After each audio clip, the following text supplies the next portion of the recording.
Good morning, Uganda. Friday special starts right about now, coming to you live on UBC TV. Well, good morning. I hope you had a wonderful night. I hope you are starting to feel the weekend energy. I hope the aura is really kicking in it for you. My name is Philomena Masco. Well, it is the last day of this week, working day, but also the very, very last day of this month of June. How time flies by, because it feels like just yesterday we were starting off the month of June. But tell you what, we are already saying goodbye to the month of June. But also a very, very special Friday internationally. Today is International Parliamentarism Day. Do you believe and are you proud of your parliament as a democratic country? Would you stand and vouch for your parliament? Are you happy with whatever it is they have done for you? Well, we'll be looking into that. But also, in this day, age and era, looking at social media, the things it has brought to light, talking about technology, talking about communication, talking about networking. Today is a day we get to celebrate social media, looking at it from a broad perspective. Do you feel like social media has done lots and lots of changes in our society? Well, I know that it has really has its pros and cons, but for the biggest part, it has contributed a lot. And I know that Robert and Molin here can agree with me, unless otherwise I stand to be corrected. Speaking of which, Robert, good morning. Uncle Bob. Okay, Uncle Bob, good morning. I mean, it suits you. It really suits you. How are you doing this Friday? I'm very fine. Fridays, I'm always very fine. There's a bit of catching up with friends, catching up with family. Yes. There isn't so much of reading, research, being on TV everywhere, finding information. Of course, as a journalist, you must be very equipped, but you know, weekdays are so more focused. Now, I'll begin with Parliament. Asked a very tricky question. Am I proud of my parliament? Yes. Well, I want to say, with the passing of the anti-homosexuality bill and then being assented to by the president, that made me very happy. I think it's one of the things I would say that for once I was very proud of my parliament, my parliamentarians, because I saw them spiritually, culturally, and standing firm. Now, there are many times when I'm not proud of our parliament. Most on some laws where I feel they should have consulted us and gotten our views, and I feel they've just come up with their own views and presenting them as a falsification of representation, you know. Then the worst being when sometimes I see so much greed and kind of leaving the people that they're supposed to be representing in parliament, and you know, hefty allowances, hefty salaries, even when things are not moving on that fine. I just don't feel that. Well, I know very many people would have a lot to say, but of course, just like any institution, there are certain places where they lack, but also there are certain areas where they actually do shine. So yes, I know there is a lot that Parliament has done, and of course very many questions looming. You know, the criticism will always kick in, but we cannot at least downplay what they have done. Away from that, Molin, good morning, happy Friday. Well, thank you. Good morning to you, and good morning to our family out there. I don't know how I feel about this celebration of Parliament, you call it. I don't know. Yes, they have done something. They have done something. Are you not obviously happy? Are you not proud of your No, they have MPs? not done up to their potential, up to what we expect of them, Fair at enough. least for me. These are same people. You have a huge group of very respected parliamentarians, very respected politicians involved in scandals day after day. And now they have to put the head of state in a situation where he has to weigh, okay, how do we now go forward with, you know, such a big person in parliament being involved in a scandal? I think they have not done enough, and they're getting away with it. And this is something that they should be self-reflecting. You really should be a role model when you get into a seat like that, a big seat like that in government. And what you should do is something that a Ugandan will look at and commend you for it, not doubt you, not feel like maybe they made a mistake. And this is something that I think as Parliament, they should be looking into and better themselves. We're really tired of this. It's, you know, one minister involved in a scandal, and now the whole Iron Sheet saga took a lot of them, and you wonder. So, no, there's a lot that they can do.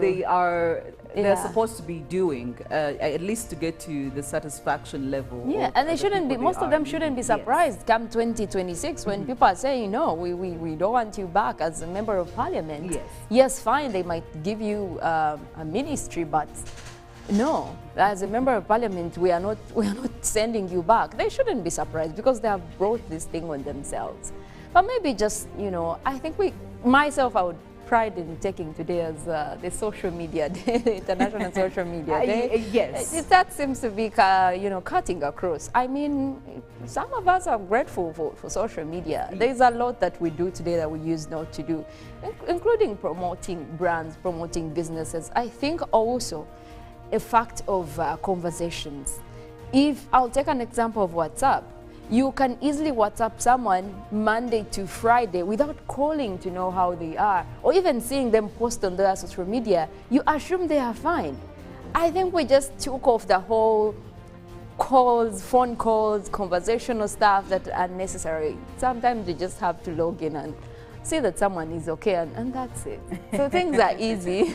Well, I think we will even have a more wider discussion on social media, how we have used it here in Uganda and how we haven't utilized it. But there is one thing I am very grateful for when it comes to social media, and in the Uganda's context. I'm sure that you all know the exhibitions that have been going on, and I kept seeing very many responses, and from the respective government agencies. We did see when KCCA came through, even when His Excellency did ask for 6 billion Uganda shillings to be released by the Treasury, to sort that pothole issue, after Ugandans had made a lot of useful noise on Twitter via that exhibition. So there is a lot that we can actually attribute to social media. We'll be getting into all of that, and by the way, we'd also love to know how you feel about social media since its reception. Do you feel you have benefited enough from it? Well, for now, we'll get into some of our local story briefs and international stories as well. Uncle Bob, what do you have for us this morning? Oh, I want to begin with the passing out of members of the reserved forces by His Excellency at Kaweweta Military Training Institution, where President Yoweri Museveni passed out over 9,000 reserve force recruits at Kaweweta Military Training School in Nakaseke district. Museveni lauded the institution for recruiting educated people, noting that modern welfare requires a lot of education. He advised the youthful soldiers to be patriotic, ideologically clear, focused and disciplined. The message was re-echoed by the Army top brass and the line ministry. Unlike in the past, the new LDU recruits are fairly educated. Of the 9,680 graduates, 5 have master's degrees, 700 have bachelor's degrees, and at least a number of 37 have primary 7 school certificates. Moving on, the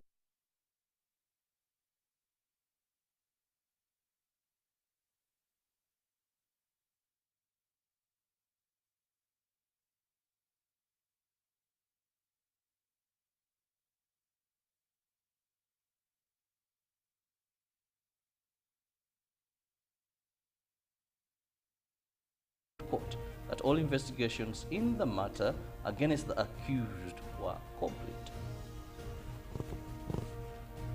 And moving to Parliament, Parliament has finalized a week-long consideration of enacting bills to enhance Islamic banking in Uganda. Yesterday afternoon session witnessed passing of the Income Tax Amendment Bill 2023, which provides for equivalent tax treatment of Islamic financial businesses. The Minister of State for Finance and General Duties, Henry Musasizi, told the House that President Yoweri Museveni was at the helm of ensuring that Islamic banking is given a priority, and thus the need for the amendment into law. The MPs also passed the Foreign Exchange Amendment Bill 2023 to increase the capital investment in Forex Bureau business from 50 million to 200 million shillings. And finally, from the local scene, the Uganda Police is set to establish a special peace supporting training center to improve on the quality of officers deployed in special peacekeeping missions. While launching a report on the measurement of women opportunity in peacekeeping operations, the Deputy Inspector General of Police, Major General Godfrey Tumusime, committed to improving infrastructure to improve on the number of women officers deployed in these special missions. Crossing over to the international stories, the U.S. Supreme Court has ruled that race can no longer be considered as a factor in university admissions. The landmark ruling appends decades-old U.S. policies on so-called affirmative action, also known as positive discrimination. It is one of the most contentious issues in U.S. education. Affirmative action first made its way into policy in the 1960s and has been defended as a measure to increase diversity. U.S. President Joe Biden said he strongly disagreed with Thursday's much-anticipated decision. "We cannot let this decision be the last word," he said. "Discrimination still exists in America." Now, a French policeman has been charged with homicide and is in custody over the killing of a teenager near Paris on Tuesday. The 17-year-old, named as Nahel M., was shot at point-blank range as he drove off and crashed soon afterwards. Anger at his killing has sparked violence across the country. A march led by the boy's mother was marred by clashes on Thursday afternoon. In a third night of unrest, protesters were arrested in Lille and Marseille, and in the town of Nanterre, where the teenager was killed, a huge fire engulfed the ground floor of a building where a bank is located. Video and pictures on social media also appeared to show piles of rubbish ablaze.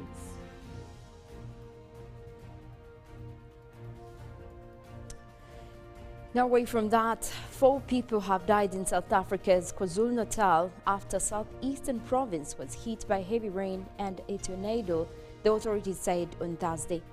Powerful winds and rain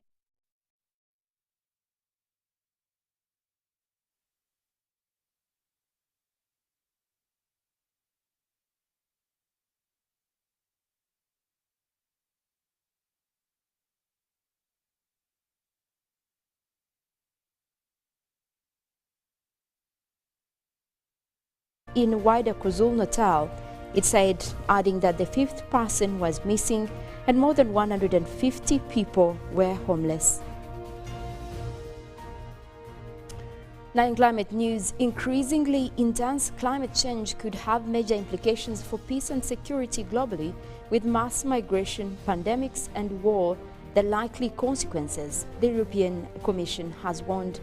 The Commission said the EU now needs more than cognizance of the proliferation of the threats posed by climate change in areas such as organized crime, armed forces, national security, and food production. It warned that the past 15 years, the United Nations High Commissioner for Refugees estimates that an average of 21.5 million people have been forcibly displaced by weather-related events, with these numbers expected to increase.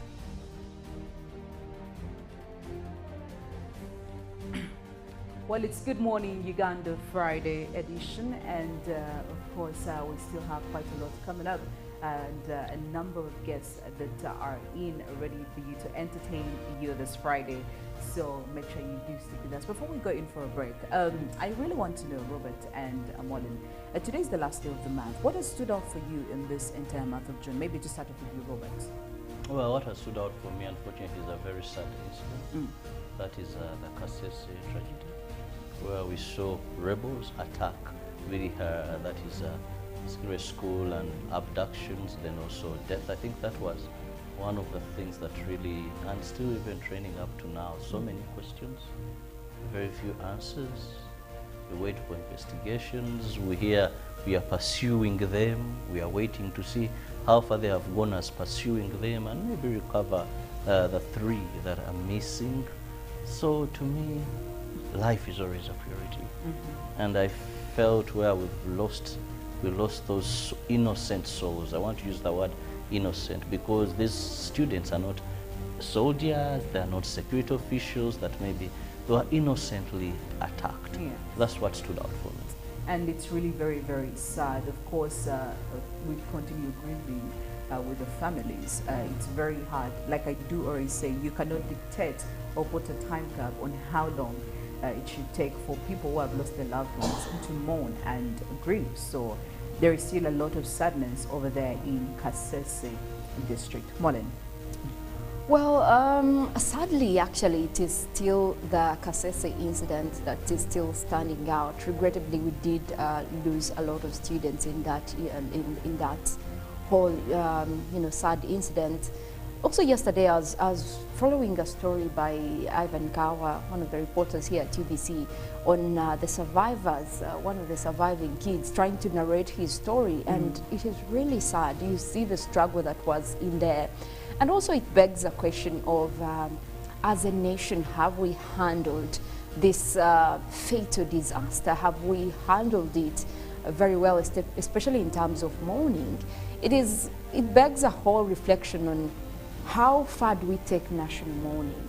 Should we be designating that for specific individuals, or also in a case like this where younglings have lost their lives in such a war incident? Are we able to do some sort of national mourning for them, or are we just going to be hearing this in the news? And how do we connect with the families of the students that were lost, or even the ones that are still missing?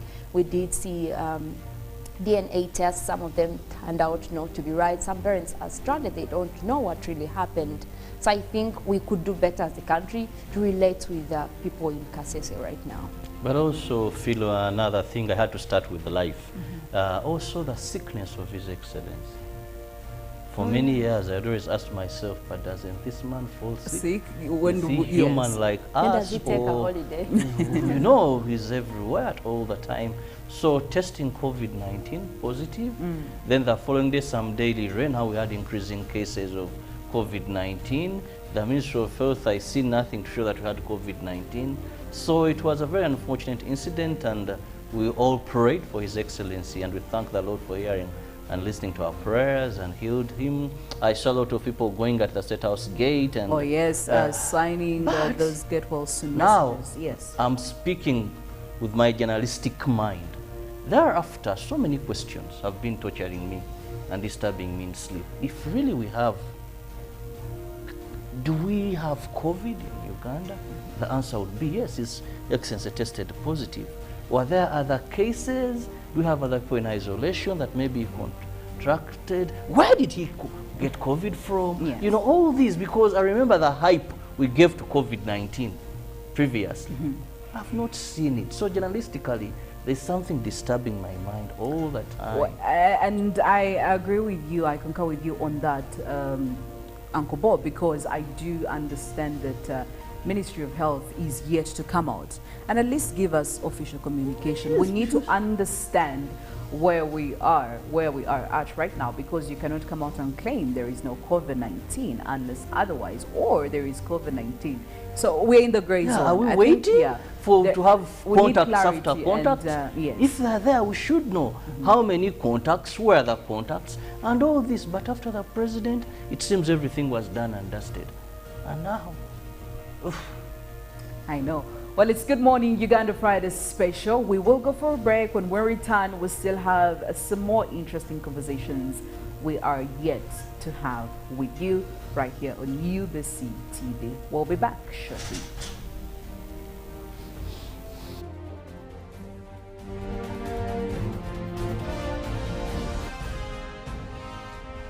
Live from UBC Studios in Kampala. This is Good Morning Uganda. Pick of the day on UBC. If I'm looking at issues of taxation and all that, I will definitely run for the Kateshumbas.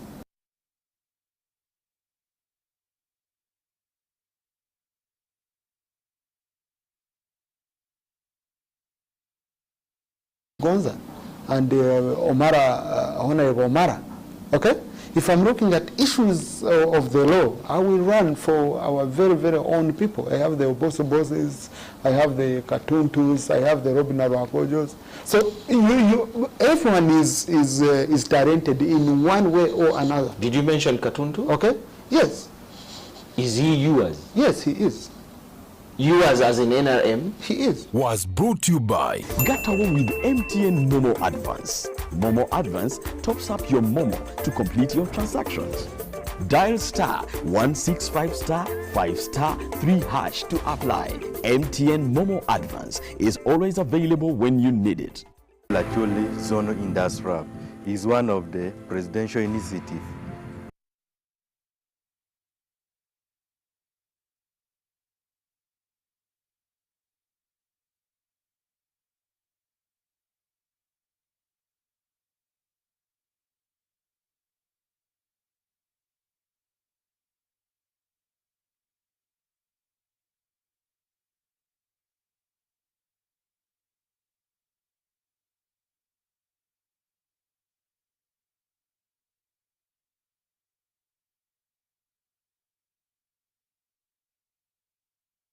We registered 212 students from 10 administrative units of Acholi.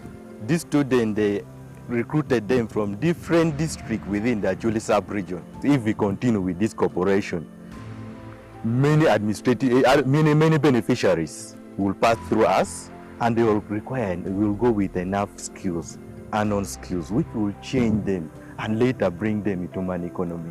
We shall really fight poverty in that way.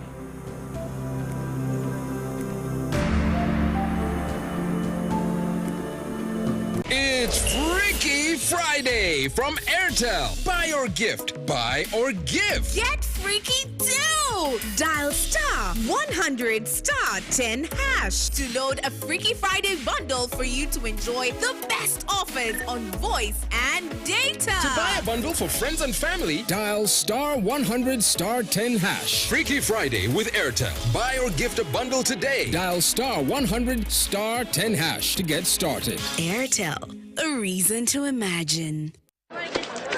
Juko. Yo. What you go? Check the shopping, man. What's your secret? Haven't you heard of the parish development model, PDM? Yes, I did, but I thought it was just a talk. No, Sebatia. It is real. I and a few friends together.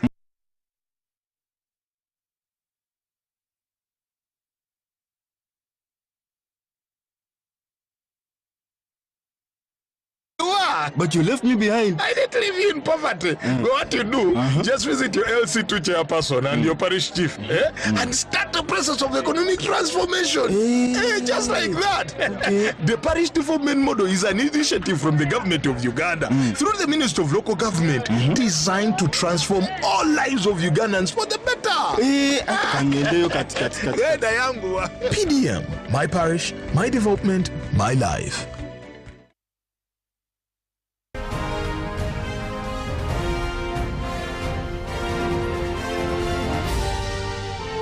This is Good Morning Uganda.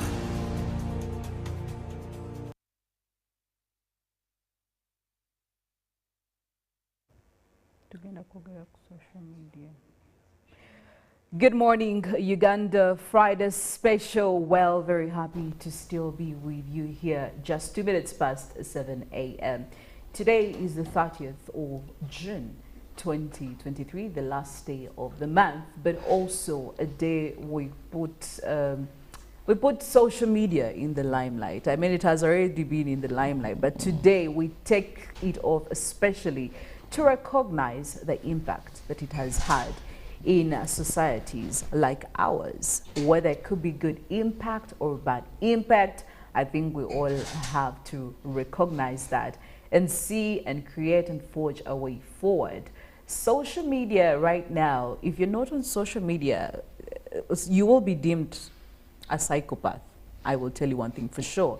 With all the different or several social media platforms that we have, Twitter, Facebook, WhatsApp, Instagram, I mean, the list goes on and on. At least every any Ugandan could be on one of these platforms, or all of them, whichever really works out for you. And because of that, there has definitely been lots of changes in the way we operate as human beings, or as people who have jumped into this new technology.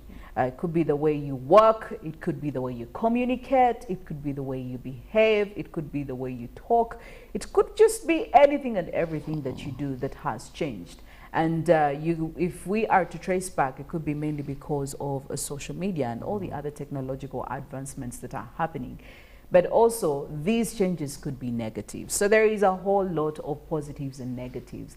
And today we will put into recognition some of that. And in the Ugandan context, have we used social media the right way?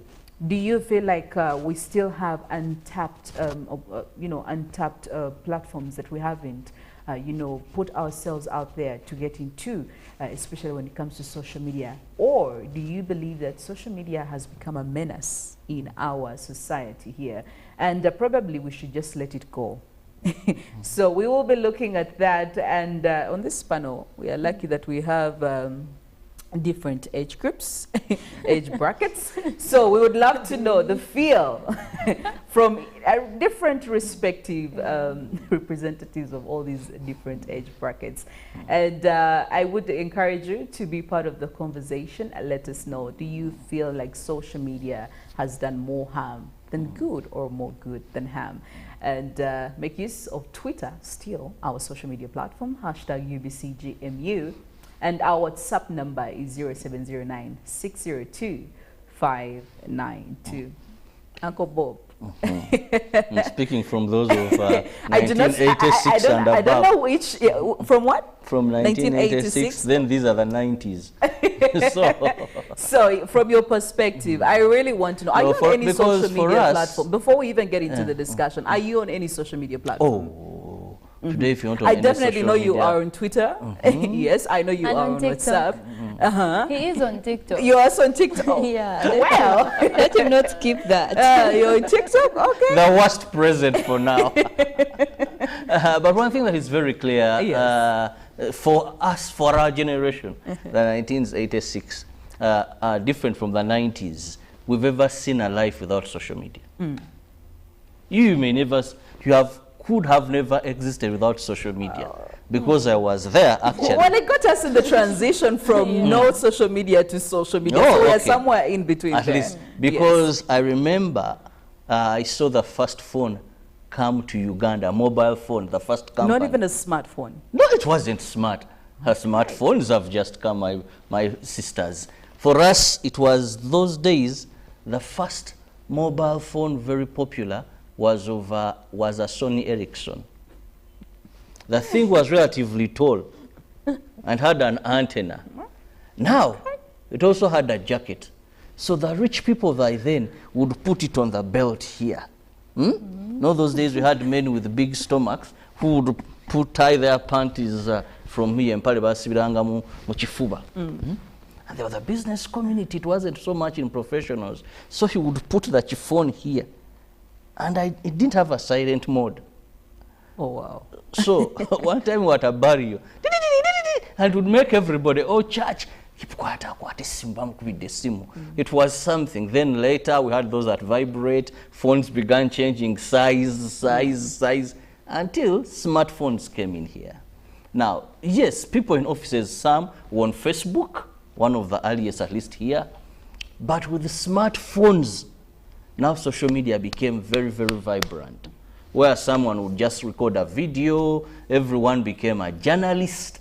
And sometimes I feel offended. I was seeing one of the artists, the upcoming, saying, Banamawe, please classify us. Bloggers and journalists are different people. A journalist researches, reads, it is his job, whereas a blogger may just do anything. He's accountable to nobody. Now, I want to say it's a 50-50. Whether social media has done us good or bad. Why am I saying it's a 50-50? I want to tell you, opportunity comes to those that are prepared. I've seen so many young people who have gotten jobs and they're able to market their products because of social media. There are so many things I've seen people buy, when even you don't know who is selling that. There are many services because of social media. Either you're in a WhatsApp group and that group has a reason why it was created, whether on Instagram, whether it is on even TikTok. Of course, that's done so much of a disservice, but even TikTok, someone puts something very good, you get to know of it, you purchase it. Information. In my career, sometimes you're not aware of what has happened, but you need some, hint. And as you're scrolling, someone gives you their view, the other gives their view. Of course, there's so much because there's no editing, there's no censoring, someone will just say anything. But you have lines to follow in your profession and get something really good. Sometimes even someone has gotten official communication and they have put on their page. So you don't have to bother. Let me again call Enanga, let me call Commissioner General URA. When there is a clip, you get that. Even if you're to make a call, you're guided properly. So that it has done very, very good. But also we must accept there is rural-urban excitement amongst us, that some of, social media is something that took us like a bushfire. So there's so much excitement. That is why you find, coupled with either poor regulation or the government and these institutions are very reluctant to implement some of the regulations that would guide, or on the other side, they don't have the mandate. We've seen where government talked, I think it was Facebook, to remove some content and all that, but government didn't have the authority because this work was being done somewhere very far. And also the fact that someone can disguise under another identity and do whatever they want to do, and you may find it hard to track them. So that is where it has become a disservice. There are so many marriages who have lost jobs, marriages broken, and today I see so much of young girls more so, where this issue of likes and following, in some of these social media platforms is the biggest problem. A girl would be nude because she knows if her nudes moved around, she's going to be popular, assumably popular. And moreover, a country where in Uganda we don't know the meaning of the word celebrities. Because these are people who should be celebrated because of what they have done in society. You have to be a celebrity, someone who should be celebrated. Here in Uganda, they will tell you that one is a celebrity, and then you ask, what do we celebrate about her? Yeah, that lady can abuse. It's like a full fish tomumani. That lady can abuse, and she has become a celebrity. For the wrong reason. Full fish becomes a celebrity. Yes. Because she's very good at abusing people. No, you're celeb. So, what are we celebrating? Pretty Donkey becomes a celeb. Because of what? She has found a way doing funny, silly things, and now following. So that is the element that is spoiling social media, because people are not understanding how best they are yearning for likes. I even see people in our profession. Yes. Someone's, you get it, and you're like, hey, did we go to school with you for sure? I remember in the journalism class of this year. Yes. But then when you meet this person, you are very sharp and good student. How have you stooped what happened? so low? Yes. How have you gone so stupid to this level? But then this person at the end of the day will tell you, Robert, if you want to make a breakthrough, there's things you must do. Look at how my page, look at how my, following. Then I hear that some even get these payments for this. So that is where we are losing it. But by and large, there's so much that social media has done to Uganda.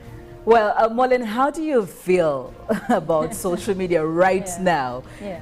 Have we actually used it for what it's supposed to be used? And what is it even supposed to do? Because right now, I feel like we are in a place where it's hard to, point out what social media should be used for, because we are different people who have different goals, we have different objectives, And probably these are some of the objectives we want to incorporate in social media. So have we used it to the maximum capacity?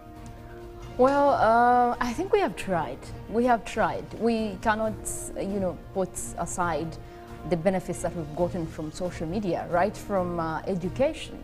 There are lots of materials that were being passed on even by COVID time. I think that's when we realized we actually needed social media. A lot of it was being passed on via, WhatsApp, via all these platforms that were created, and people were able to keep up with their education. And another thing is it's easy to get alerts. It's easy to be informed. It's easy to be updated in real time. You might not be home to probably watch your TV or even have it, handy on your smartphone. But the easiest to get is you're going to be on Twitter, you're going to be on Facebook, and just before you know it, there is an update of what is happening in the country, what is happening in your neighborhood. That is a very huge advantage that we've gotten from social media, having real-time alerts.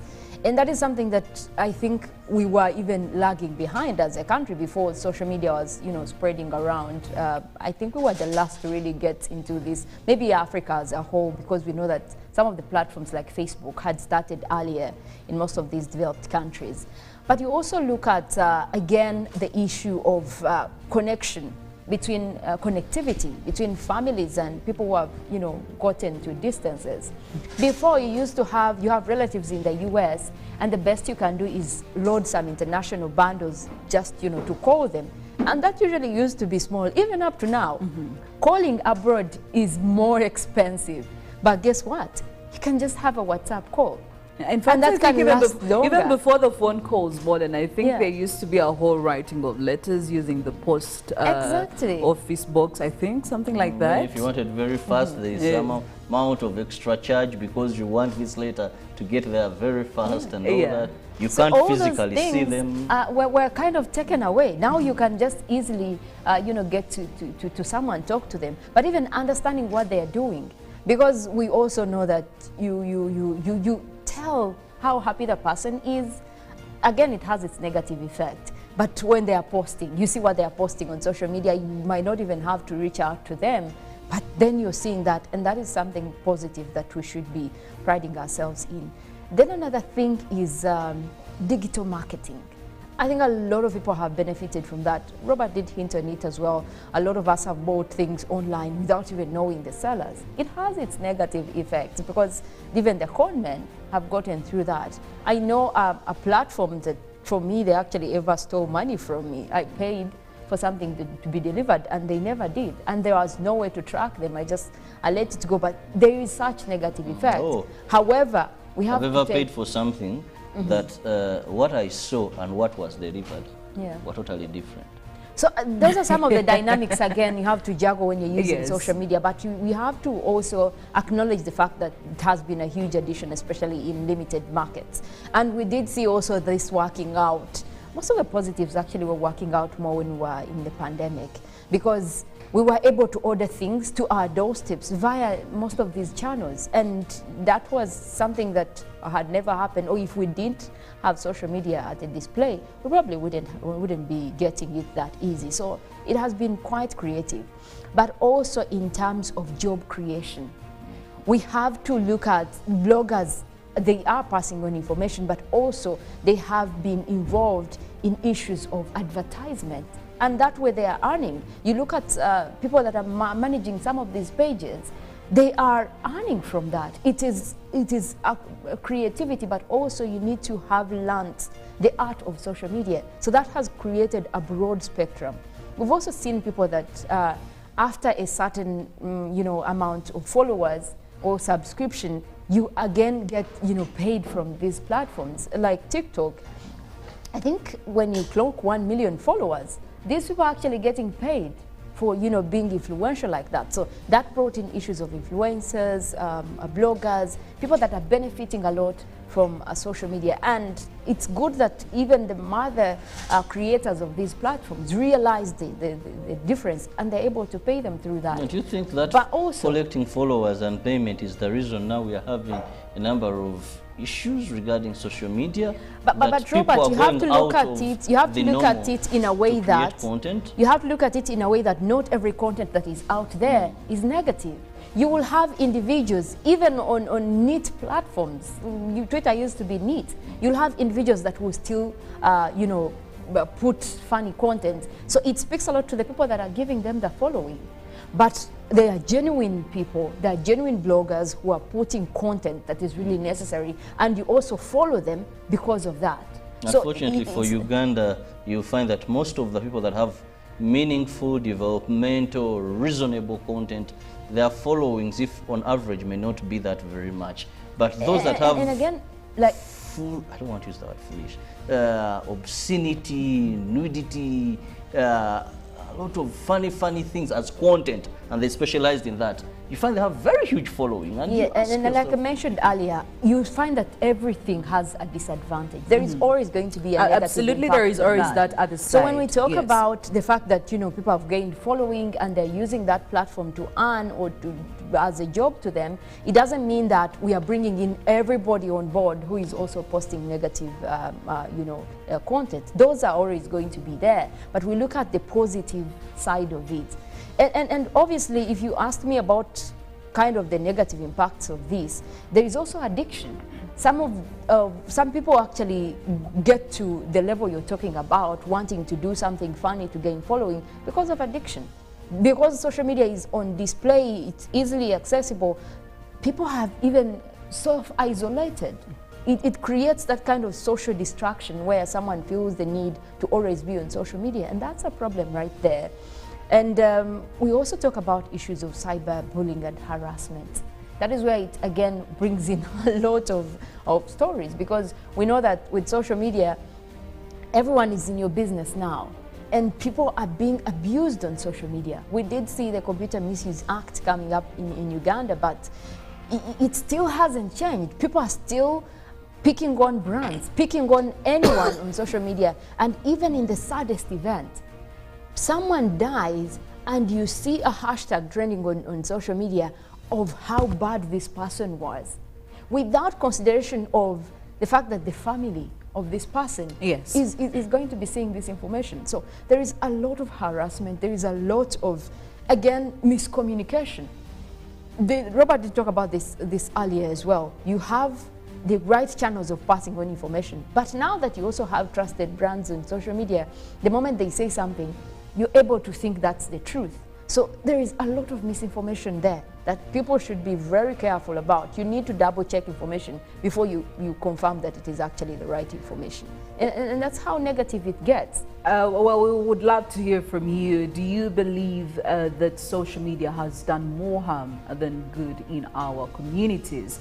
Or it's the other way around, or maybe there is it contributes to both sides, 50-50. Is it a 50-50? Which one is outweighing the other? Let us know, and most definitely we'll be getting to you, or we'll be getting to the rest of our wonderful viewers with your 2 cents. And our WhatsApp platform is open, our Twitter is also open. Continue letting us know. But away from that, there is a whole and again, I've seen this happen on social media where everybody will tell you, or somebody will tell you, no one should feel entitled to dictate what anybody puts out there on social media because everyone has a different take on different issues. Now, and I really want to get a feel of how you interpret this when someone tells you, you don't tell me what I put on social media. Is that how it should be, or should it actually be regulated? And if yes, why? If no, why? Because I have seen very many discussions and people giving feedback on how they shouldn't be, what is it called? Given instructions on how to use social media, because they believe it's an open entity, it's an open platform. Anybody can access it, so I may as well do whatever I want to do with it. Do you believe in that, Robert? Well, I want to quote one of the greatest ever in our profession, and that is the late Bale Francis. May his soul rest in eternal peace. He once told me that, young man, you've come into the media, but the media is very destructive, yet also very constructive. You can choose which side you want to take. Do you want to be that destructive journalist, or you want to be that constructive journalist? And also in school, we had a saying that the pen is mightier than the sword. And even in the Bible, they talk so much about the power of the tongue. Yes. Now, it is your right to post whatever you want to post. But what is the impact of what you want to post? Second, are you sure that there won't be a time in life when you may regret what you posted? One time I went for a PRO interview in some organization, an NGO, and one of the best candidates, they told her, are you on social media? She said yes. Yes. Oh, what do you use on, and it was recent, what do you use on TikTok? What do you use on this? What do you, they said, finally they said, but we can't have a PRO personality representing, sitting at managerial level, yes, when this is what you've been doing on social media. But I also agreed she was the best.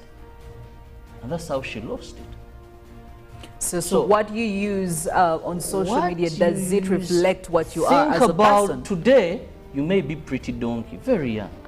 You're doing a lot of things. Now, what will happen when you've reached some age, you have children, you get it?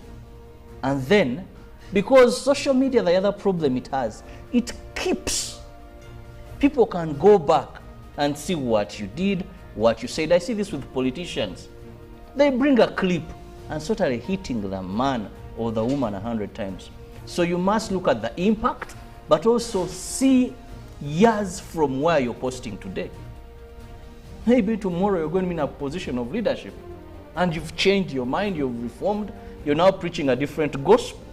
And what you did is haunting you. You know, there is nothing as bad as living with your history. You know, bad history. You're fighting against what you created yourself. Someone says you have no more authority to speak about this. Then he says no. Turn on. And there they show clips of you. Nudity here, drinking whatever through the nose, ears, the other time, you know. So you have your right. But remember, the tongue is very powerful. What you say, and that is why most times when some African countries are going towards elections, they cut off some platforms where government can. We've seen it even here in Uganda, in our neighbors. Why? Because there are people, we've seen them. One time we were going in an election, I think someone wrote something about the Kabako of Uganda. I must say, all this. One time I was home, it was around COVID-19 when we had curfew time. And it was all over how UPDF, how LDUs had shot people in Natete, you know. And you would see these clips as if it is really, it happened there. So I rushed, you know, get that story, get it. And I reached there, I found even I'm a spokesperson and say, but where is this incident? It's not anywhere here. So this is just social media reports. So when you sit there and you feel it is your right to speak, your freedom of expression, your right to use these platforms as you want, it is okay, as long as it is not infringing on the rights of other people, as long as, look at this guy who was arrested, not making no sense about the Kasese killings. He first came out when Isma Olex was shot. Then again he comes out and says, you see these Kasese kids, we are the ones, you know, and now he's on charges of promoting and glorifying terrorism, you know. But this man could have a family he's been fending for. He's a border rider. He could be having children he's been paying school fees for. A wife is looking after. Now he's going to serve years and years in jail if he's found guilty. So you don't, that is something I don't believe in, that school of thought. I believe in responsive communication, responsible communication, and people should be very knowledgeable that whatever I'm going to post, whatever I'm going to say, may one time catch up with me as I age, may one time catch up with me as I strive to earn a living, or may portray me in rightful thinking members of society as a true foolish, idiotic person who is not mindful of what they post and what they say. Well, there is feedback coming in here from Henry, who says that social media would have a bigger advantage if we all knew what exactly it should be doing. But most Ugandans have decided to use it for selfish interests and also obscenity. So maybe maybe it has caused more harm than good, but there is still more good in it. Thank you so much, Henry. I do have Sandra Nabatembo, I hope I got the name right. Sandra here is saying that most, especially the young people, have really misused social media. In as much as we can avoid it, we also can't avoid it because it has become an addiction again to the young people. And clearly it's very, very evident. Oh, it's very addictive. I know people, today you go to someone's office and you may think they're very busy, yet they're all driven and sinking into this thing. You know, you go to families. Yes. I'm going to tell you something funny. Yeah, Today is Friday and I'll be very brief. Today, you see couples have gone out to have some good time, but each of them is so much taken on social media. Yes. Now, why did they come here? You go, you visit a friend, they have welcomed you, chat for a few minutes, then phones begin. Social media, you know, it has robbed us of so much as it has given us so much still.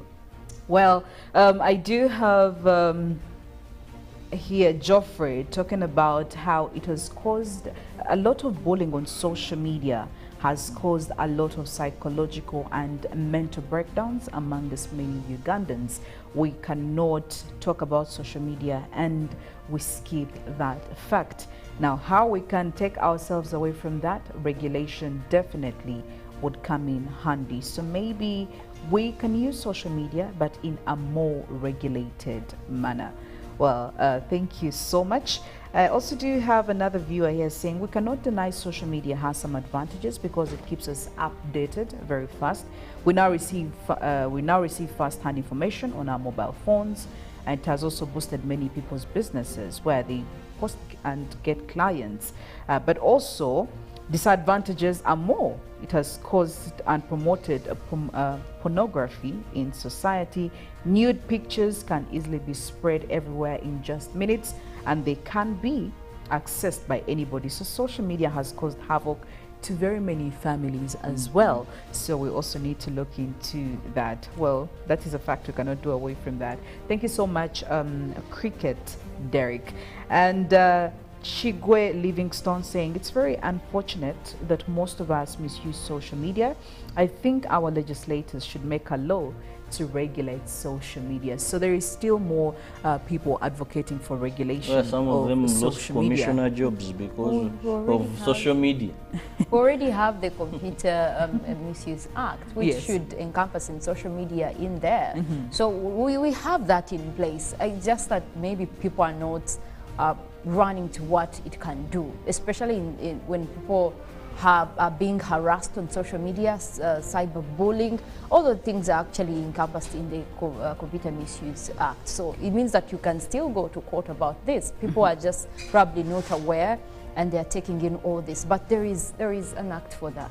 Well, there is Eli from Mukono talking about how social media has also played a big role in spreading propaganda, you know, propaganda and also wrong information, misinformation, which has been done quite a lot on several social media platforms. So, I mean, there is still a whole lot that we could talk about social media, but our topic is still up and open for discussion from you, our wonderful viewers. We would love to know how you feel about social media. Has it done more harm than good, or it has done more good than harm? But for now, we'll leave that conversation at that and look at some of the big stories in our dailies. And of course, taking it off from the New Vision. Museveni insists on social media tax. President declines to sign tax bill and returns it to Parliament. Well, there you go. And looking at environment, Ministry welcomes ban on timber exports. And still looking at the Mabati saga, Chitutu Lugolobi committed to high courts. And Luero Bishop-elect dropped over adultery. Okay. And security, over 9,000 local defense personnel passed out. And in your health section, Mulago Executive Director Byagaba's interdiction lifted. Crossing over to the Daily Nation, senior high schools in race against time. Why? Well, get yourself a copy to find out. And Raila moves to tighten grip on Nyanza Best Council Roto inroads. And health crisis looms as nurses, clinical workers issue strike notice. Well, and how Kenyans are beating the tough times. And looking at Osinda's body lay in mortuary as family made frantic search. And still looking in the health alert, sweetener used in soft drinks, chewing gums causes cancer. Something you need to look out for in the Daily Nation. And crossing over to the Citizen, why monetary policy based on interest rates is coming. The East African Community mom on Kenya's trade pact with European Union. Eid al-Doha summons stress, peace, love, unity and solidarity. And when Brioni saw Zanzibar, it was love at first sight. And in the beat, rise and rise for more of your entertainment news in the Citizen. So grab yourself copies of the Daily Nation. And of course, not forgetting the New Vision, the Daily Monitor as well, and the Citizen for more stories. We'll leave it at that. Going for a break. When we return, we have entertainment coming in for you. Good morning.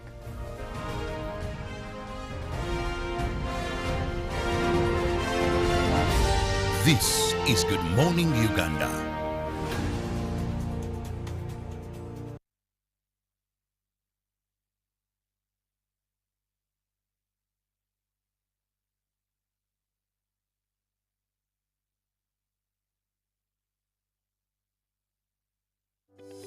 These days, our homes are no longer just the places we live. It's where we attend meetings, go to class, keep each other safe, and entertain ourselves. To do this smoothly, you need a reliable internet connection. Buy the MTN WakaNet router, which connects up to 32 devices and gets a free 40 GB data bundle at only 149,000 shillings. Or buy the MTN WakaNet MiFi at only 75,000 shillings and enjoy a free 15 GB bundle to stream, study, work, and play on the go. Visit any MTN service center to buy the MTN WakaNet router or MiFi and enjoy the internet that does amazing things.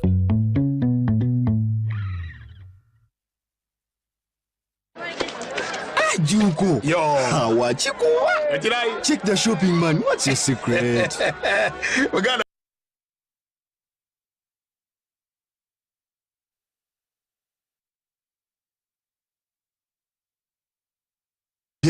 formed a circle, accessed money from the PDM, invested in a poultry project, and now things are moving.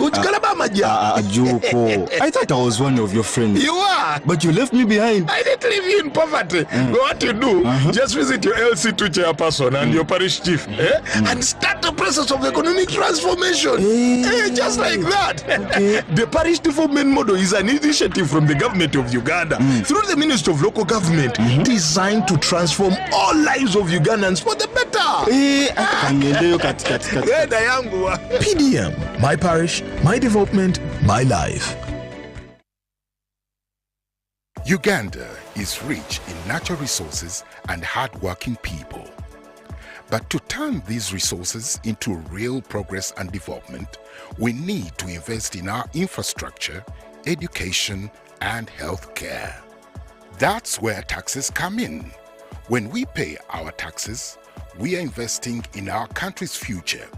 We are supporting the schools that educate our children, the hospitals that care for our families, and the roads and bridges that connect our communities. And when businesses pay their taxes, they are contributing to the growth and development of Uganda's economy. They are helping to build a stronger, more prosperous nation for us all. So when you pay your taxes, you are investing in the future of Uganda and supporting the progress and development of our nation. Uganda is because of you. Uganda Revenue Authority. Developing Uganda together. It's Freaky Friday from Airtel. Buy or gift, buy or give. Get freaky too! Dial star 100 star 10 hash to load a Freaky Friday bundle for you to enjoy the best offers on voice and data. To buy a bundle for friends and family, dial star 100 star 10 hash. Freaky Friday with Airtel. Buy or gift a bundle today. Dial star 100 star 10 hash to get started. Airtel, a reason to imagine. Attention coffee farmers, traders and processors. Uganda Coffee Development Authority has important advice for a successful harvest season. Pick only red farm cherries to achieve good weight and high quality coffee. For natural processing, dry coffee on tarpaulin, concrete or clothing to avoid mold growth. Avoid heaping coffee on the floor. Store coffee in jute bags and in ventilated rooms on wooden pallets. For more information on good harvest practices, visit your nearest extension worker or Uganda Coffee Development Authority offices.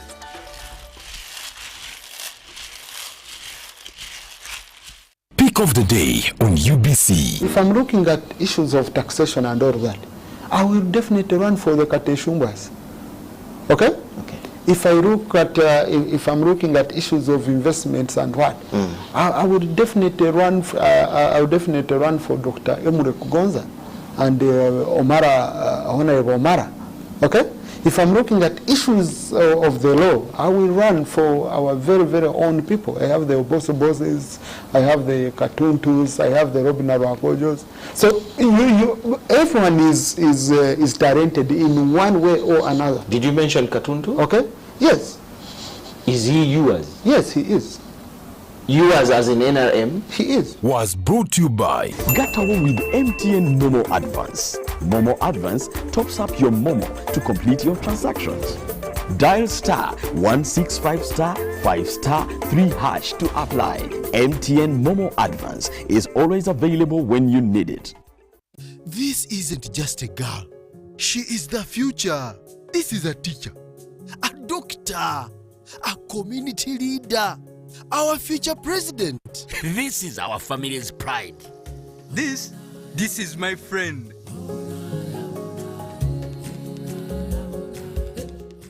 This is the future of our nation.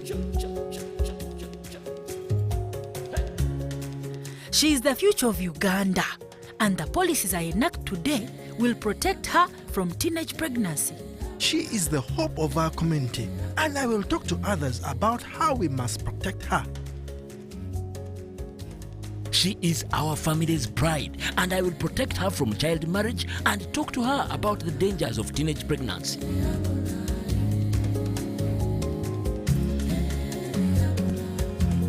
We each have a role to play in empowering our teenage girls to protect them from child marriage and pregnancy, because when we empower them, we empower our nation. Protect the girl, save the nation. Their support meant so much to me. I stayed focused and was protected from child marriage and teenage pregnancy. I will support other girls against child marriage and teenage pregnancy. Take action. Report any case of defilement or child marriage to the police or call Sawuti 116.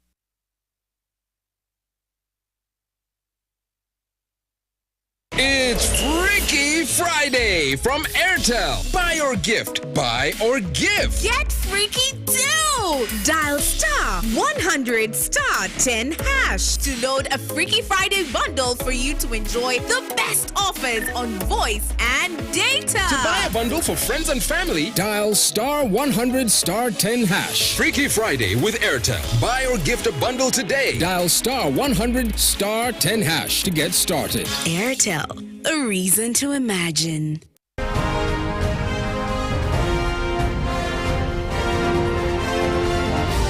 This is Good Morning Uganda.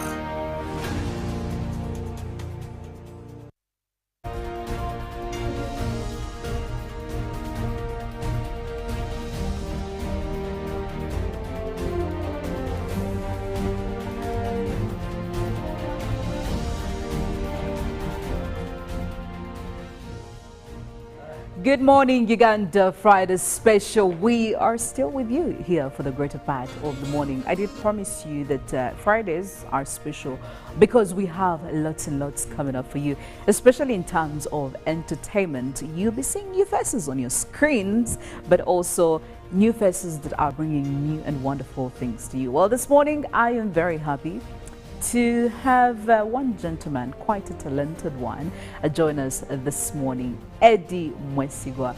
Eddie, good morning. How are you doing? I like what you're carrying over there. Well, Eddie here is a saxophonist, and well, he's going to be sharing with you and me some of the talent that he does and the magic that he works with that machine. And hopefully much later on, we'll be having some more and more conversations with him. But for now, get ready for your first entertainment piece on Good Morning Uganda Friday Special.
This is Good Morning Uganda. It's Freaky Friday from Airtel. Buy or gift. Buy or give. Get freaky too! Dial star 100 star 10 hash to load a Freaky Friday bundle for you to enjoy the best offers on voice and data. To buy a bundle for friends and family, dial star 100 star 10 hash. Freaky Friday with Airtel. Buy or gift a bundle today. Dial star 100 star 10 hash to get started. Airtel, a reason to imagine. Attention coffee farmers, traders and processors. Uganda Coffee Development Authority has important advice for a successful harvest season. Pick only red farm cherries to achieve good weight and high quality coffee. For natural processing, dry coffee on tarpaulin, concrete or clothing to avoid mold growth. Avoid heaping coffee on the floor. Store coffee in jute bags and in ventilated rooms on wooden pallets. For more information on good harvest practices, visit your nearest extension worker or Uganda Coffee Development Authority offices.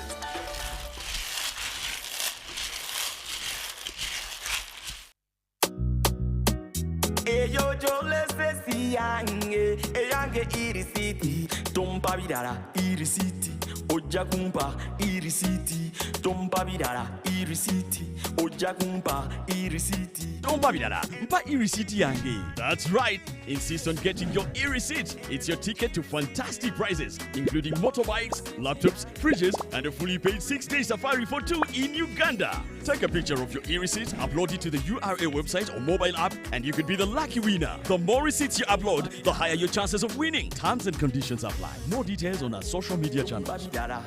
Uganda Revenue Authority. Developing Uganda together. Road traffic crashes is one of the leading causes of death among young people aged 5 and 29 years. In 2022, Uganda registered 21,473 crashes, out of which 4,534 people died and 15,227 seriously injured. 22 people die every 100 crashes, and on average, we lose 12 people daily. Legacy Road Safety Initiative, in partnership with KCCA, Ministry of Works and Transport, Ministry of Health, Uganda Police Force, Red Cross, Rosaku, Boda Boda Industry Uganda, have organized the second Road Safety Marathon for the crash victims to help create awareness, build cohesion among stakeholders, train first responders at black spots, and support a health facility. The marathon will take place on the 23rd of July 2023, starting at 7 a.m. from Nakasero Primary School grounds. Book your kits at 25,000 from Legacy Road Safety Initiative offices located at Old Kampala Chicken House, 2nd floor, room 18, or 8th Street, Safeway, Rightway offices, Total Energies, Ovino Mall, Boda Boda Industry Uganda, or visit www.lrs-initiative.org to register. Call 0752 605 479 or 0776 598 817 or 0414 698 675. Proudly powered by Daxi Driving School and Wava Water. Run to save a limb.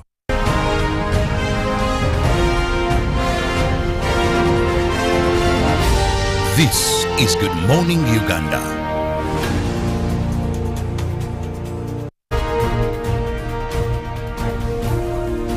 Well, good morning, Uganda. It is a special Friday. We give you much more of that entertainment, but also keeping you up to date on what to look out for over the weekend. Right now, we'll be looking at the weather update and also tell you what to expect for tomorrow as well as Sunday. But we'll be tapping in from our satellites over Uganda right now, looking at that huge rainy system that is over the central northern part of the country. That is already bringing in rains across parts of Padel, Gulu, and that is extending all the way towards areas of Nimule, where we're seeing a few showers as well over the area.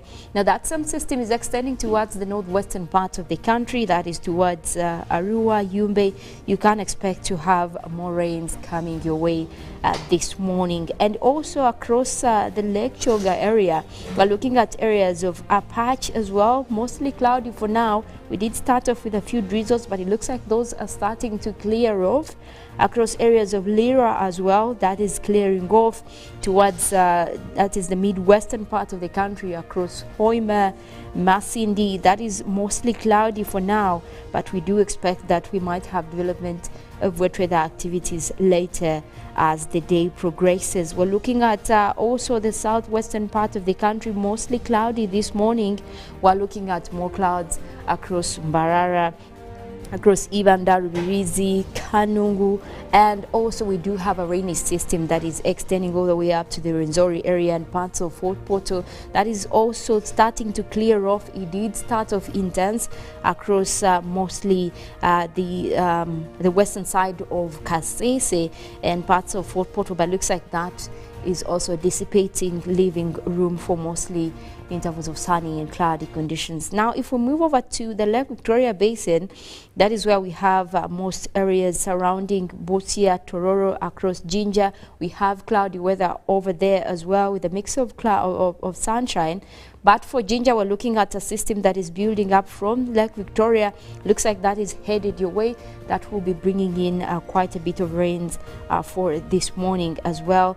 And also crossing over into areas of Kampala, Mukono, Wakiso. We're looking at a mix of clouds and sunshine for now, but we do expect that most of those systems will be developing, bringing in rains later as the day progresses. We'll also be going ahead to look at the medium range forecast for Africa, we see what we expect for the weekend, but also a bigger view on what Friday has in store when we look at the general weather outlook for Africa, but also mostly focusing on what we have here across Uganda. We still have more rains in the forecast for the northwestern part of the country. So West Nile, you will be having much more rains compared to the rest of the country. We're also looking at the Elgon region, parts of Mbale, across Bududa. That area will have a pickup in wet weather activities that is indicated by the blue colors right there on the map.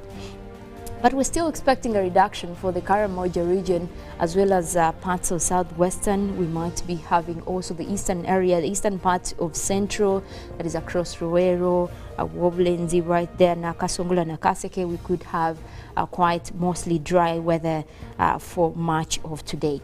Now, as we move into Saturday, we do expect that we might have changes in weather, especially with pickup of more rains across the West Nile. So that is where we expect more rains again. Also, that will be taking in the central part of northern Uganda. Again, for areas of Gulu, Padel, Kitgum, do expect to have rains for you Saturday. Again, also for the that is the Elgon region across Mbale and also extending all the way towards much of eastern Amuria, Soroti. We could have a pickup in rainy conditions. Again, a forecast for reduced weather conditions, wet weather conditions across southwestern Uganda and eastern parts of central. So that means Mbarara, that means most areas within Bushenyi. We're looking at Ntungamo, as well as extending to Kabale Highlands as well, Kisoro.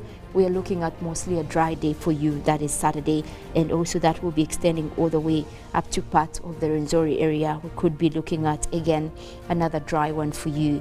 That is for Saturday. And as we head into Sunday, still a repeat of Saturday, especially in terms of mostly sunny conditions. That is for southwestern Uganda and Kabale Highlands. That whole area is expected to be dry. Again, eastern parts of central, that means Ruwero, Nakaseke, Nakasongola, Bururi, we will be looking at, again, another dry one for you for Sunday.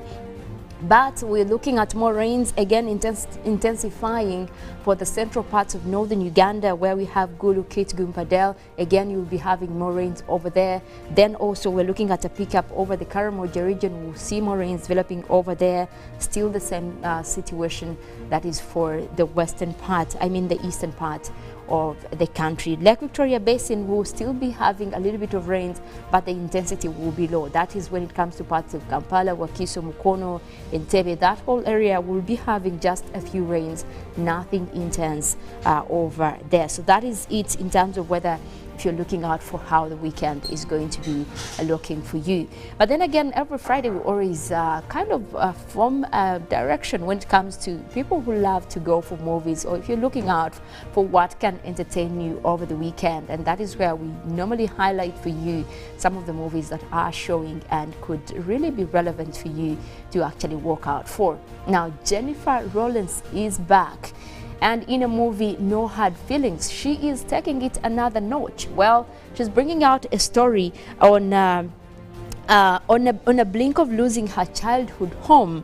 Well, a desperate woman agrees to date a wealthy couple's introverted and awkward 19-year-old. Well, however, he proves to be more of a challenge than she expected, and the time is running out before she loses it all. This is quite an intense one. But yes, Jennifer Lawrence is starring in that.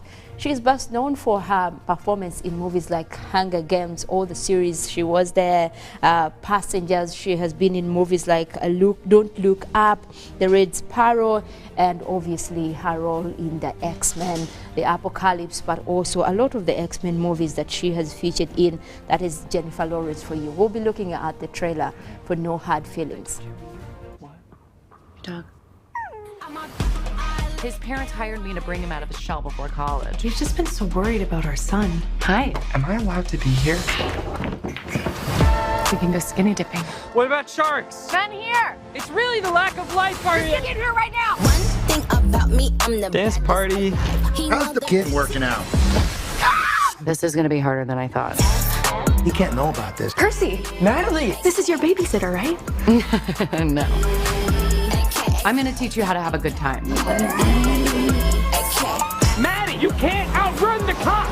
I can't lose my license. What? Oh! Come on, you're getting out of here. You don't belong here. Let's touch me. Get away from her. Oh, we should go. Well, this movie is actually showing already in cinema, and that is one you can catch this weekend. Any cinema place, any of your favorites, you can get to see this kind of movie. But also, if you love animation, something quite interesting on the plate, Ruby Gillian, and of course, this is a teenage kraken. Well, it is a story about Ruby Gillian, who is a sweet and awkward high school student who discovers that she is a direct descendant of the warrior Kraken Queens. Now, if you have followed some of these old movies, you know the story of Kraken Queens, but also the Queens are sworn to protect the oceans of the world against the vain and also powerful, power-hungry mermaids. That's the whole story right there. Now she believes she's a descendant of that. Well, destined to inherit the throne from her commanding grandmother, Ruby must use her newly found powers to protect those she loves most. Well, that's the movie right there, and bringing in quite a very interesting actress, that is Lana Conda. Lana Conda has been in a lot of movies, especially when it comes to adventure, but also some of the movies like To All the Boys, I Am Taken. Some of those series, there were actually 3 movies that she did feature in, but she has been in a lot of movies like Moonshot, the main actress right there. Also Deadly Class, that is a 2019 movie. She was featuring in that, and now she does play Gillian. Let's look into the trailer.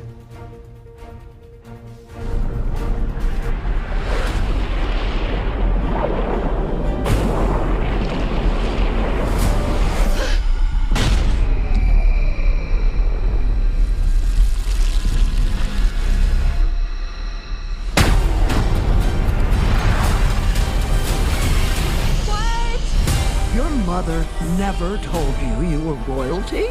The women in our family have the mighty power to turn into giant kraken. What now? Ruby, you're a princess. Address the crowd.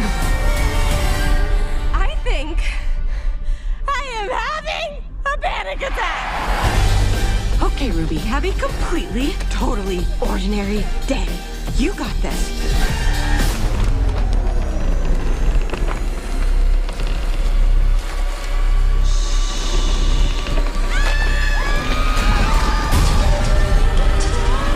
I feel like a freak. Ow! I just want to be Ruby Gilman, normal teenager. Ugh, boo. Where's the fun in that? You have powers beyond your imagination. You are the protector of all the ocean's creatures. It's up to you to stop the evil mermaids.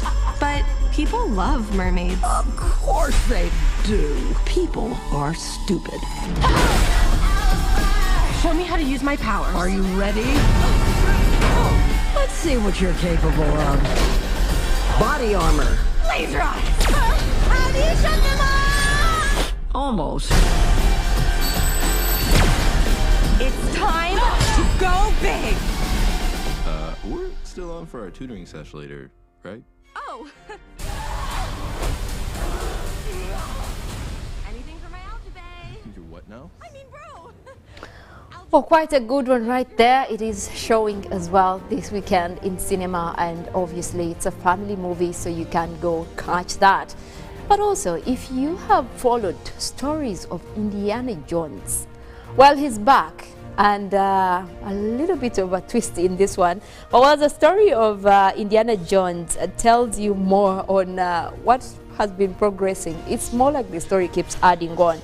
But daredevil archaeologist Indiana Jones races against time to retrieve a legendary dial that can change the course of history. Well, accompanied by his granddaughter, he soon finds himself squaring off against Jagan Vola, who is a former Nazi and who works for the NASA.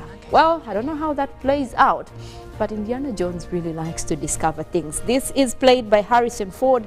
Harrison Ford has been in all the Indiana Jones movies, starting from the one that played right way back in 1981 to the one in 1984. He has been the same character, and obviously, you know, he brings a little bit of glitch on the movie. We'll be looking into the trailer for Indiana Jones. Dr. Jones, get him.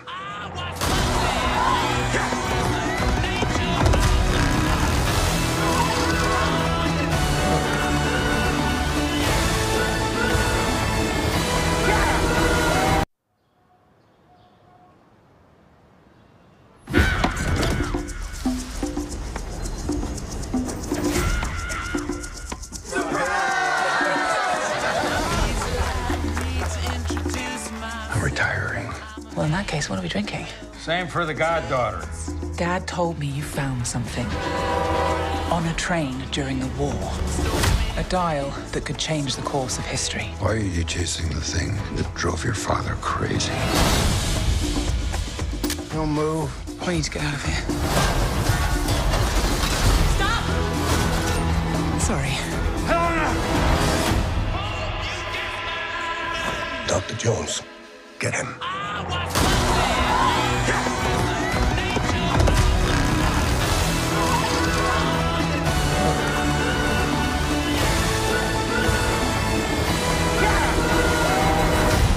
Hitler made mistakes, and with this, I will correct them all. You stole it. Then you stole it. And then I stole it. It's called capitalism.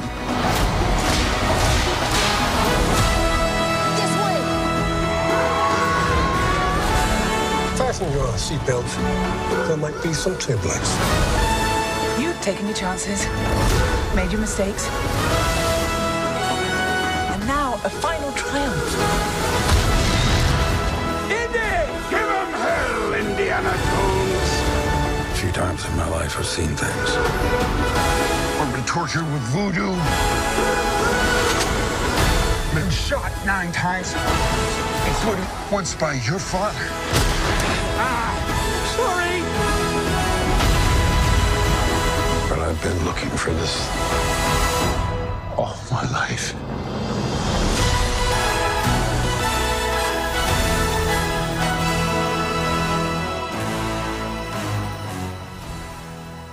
Right there with the dial of destiny, that will be coming out today. It will be actually hitting cinemas today. So yes, if you haven't grabbed your ticket already for this, you might want to. It is an action, there is adventure in there, and obviously something that could brighten up your weekend. That is Indiana Jones right there.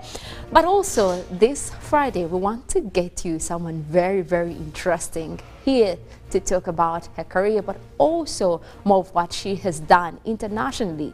Rachel Nduhungirehe will be with us. She is an actress, she is a vocalist, and obviously what is more so trending this year, she is the winner of the African Monologue Challenge. She will be speaking to us, but for now we'll take a short break, and when we get back we have more conversations with Rachel here.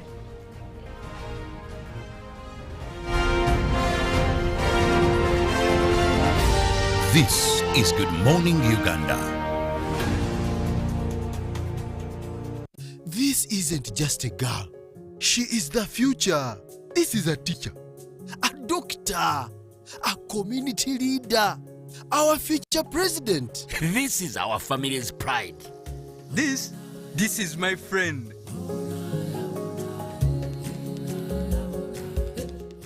This is the future of our nation. She is the future of Uganda, and the policies I enact today will protect her from teenage pregnancy. She is the hope of our community, and I will talk to others about how we must protect her. She is our family's pride, and I will protect her from child marriage and talk to her about the dangers of teenage pregnancy.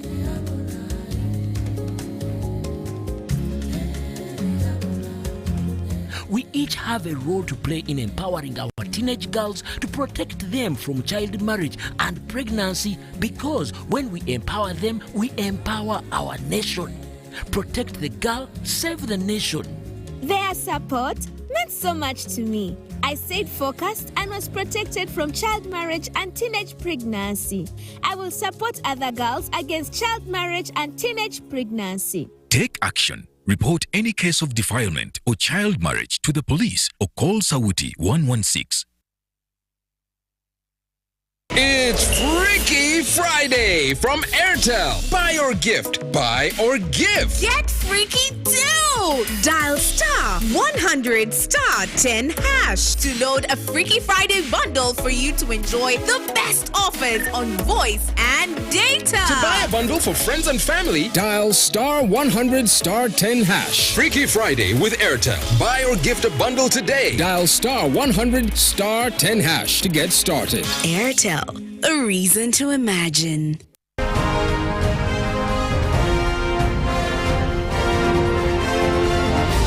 This is Good Morning Uganda.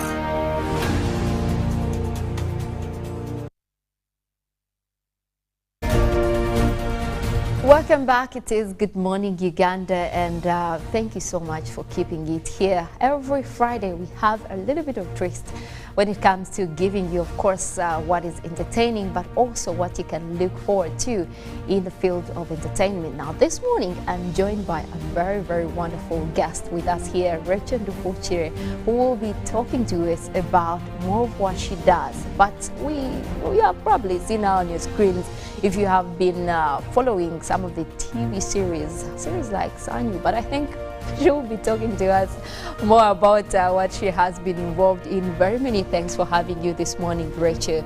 For having me, I'm glad to be here. Yes, well, I want you to describe yourself with just 3 words. Describe myself in 3 words. Happy. Yes, good. Smart.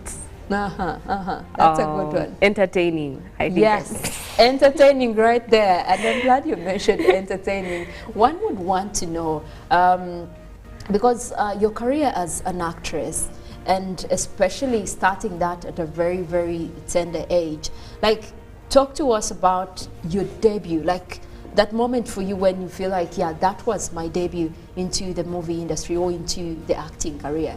Okay, to be honest, I think I only had one debut when I started acting at 8 years old. I did my first film called Journey to Jama. It was a World Vision movie directed by Michael Landon Jr. and Brian Budd. And that's kind of what introduced me to the film industry in Uganda, but it was also my very first movie, so I guess that was my debut. Now, because that kind of puts a lot to look forward to. And you said you were only 8, having a debut. Now, walk us through your journey right from the first film that you had into now, you know, right from the single movies, and now you evolved in, you know, most of the TV shows that, again, progress into more of the acting. How is that journey like for you? Okay, so I started acting at 8. Then I had another movie a few years after that. I think it was like 2010. No, 2010 I was 8. Like 2012. It was called The Ugandan. I had like a really, really small role. Then there was another one called I Found My Way, like 2015. Then after that, I didn't act for a while because there were no gigs, and apparently the industry wanted people who are like a bit more youthful, like teenagers, and are still like really young. So I was not getting as many deals as I thought I would be getting. Then I was in #Family at like 16, and I had a really small role as well. So I didn't act again for like 2 more years until I left high school when I was 18 and landed the role of Melissa in Sanyu. And since 2020, it's the role I've been actively doing. Yeah. Well, acting is not for everyone. This is a talent. Well, this is a talent. But along the way, do you have like people that shape your acting right from probably the producers of these movies, the directors of these movies? Like, what is it for you? What does it take for you to be a good actress? Like, you look at yourself, you're like, yeah, this is what has made me an actress. I think I would say the best actresses, or actors, are in touch with their inner child.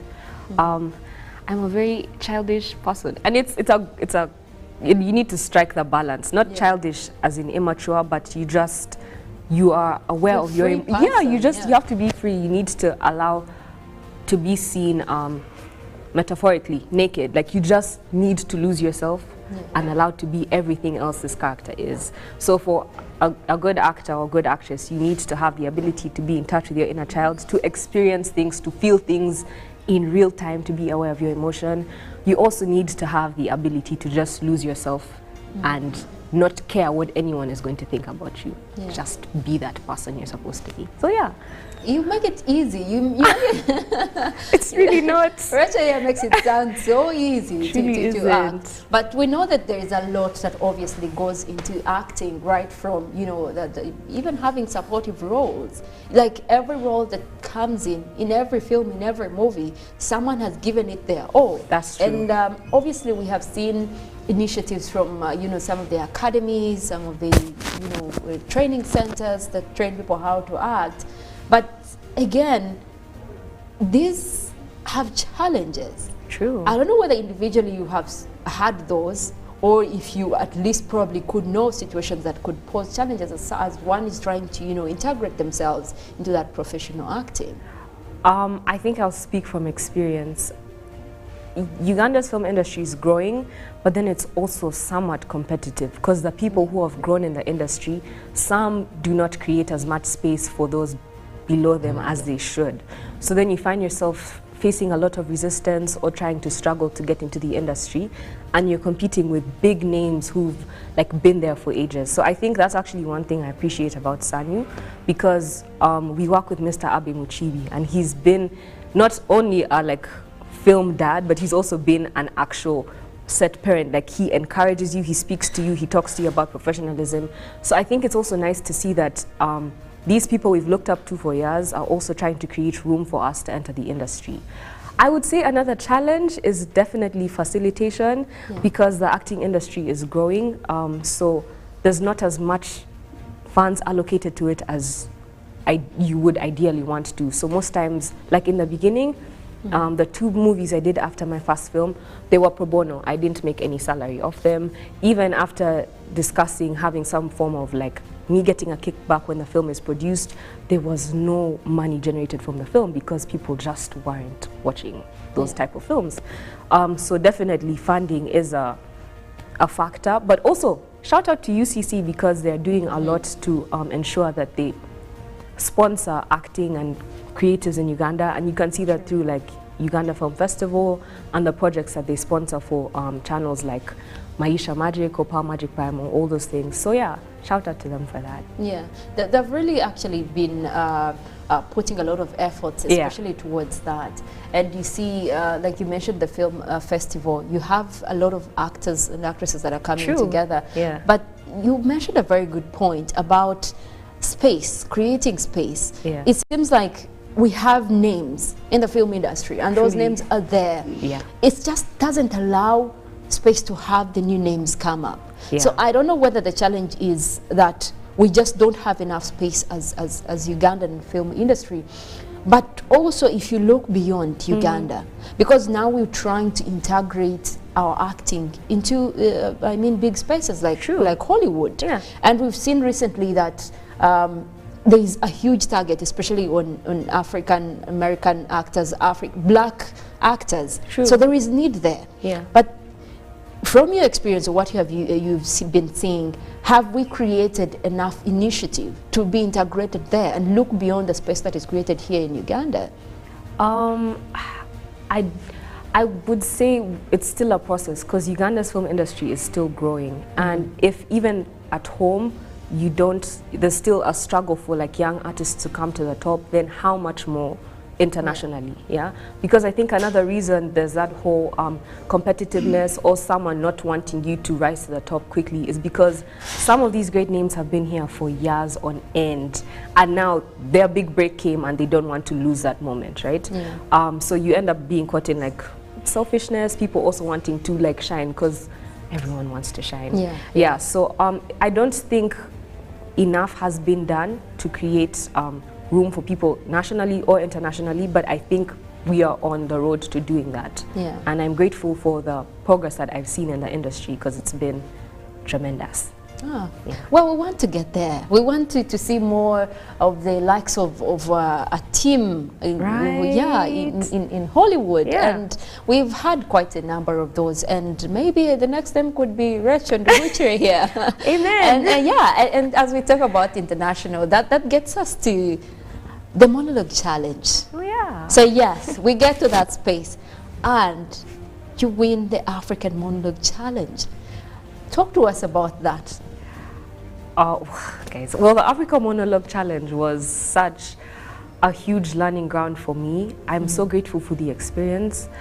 When I won, I was honestly so surprised. I was so humbled. I was excited because Uganda, I was the only Ugandan there, and we didn't have an embassy in the Ghanaian, in Ghana. So there was so much, like, I felt like I was at a disadvantage compared to all the other How do you get there? Take us through the process of how the whole thing rolled out for you. What is it that, you know, took you into the competition? How do you get to the top? Okay, so it was, I think, 2021. I was scrolling through Instagram, I see something about acting, and I'm like, okay, it's lockdown. I lose nothing by trying this online competition. Yeah. So I submit my video, then I get an email saying, oh, your submission has been received. And then there was like a whole eviction process, and all the times there were evictions, I always survived. And then I was part of the top 10 the first time. Then they decided to take us back to top 50, so we started again from square one. This is like a year of just sending monologues, sending videos of yourself acting to people and hoping that you're good enough. So fast forward, I didn't get evicted, and then we were the top 10. So like the final eviction. You're like, yeah, we are getting there. So I was shocked. Yeah. I was really happy, I was shocked, but I didn't know what to expect because we'd been doing this remotely.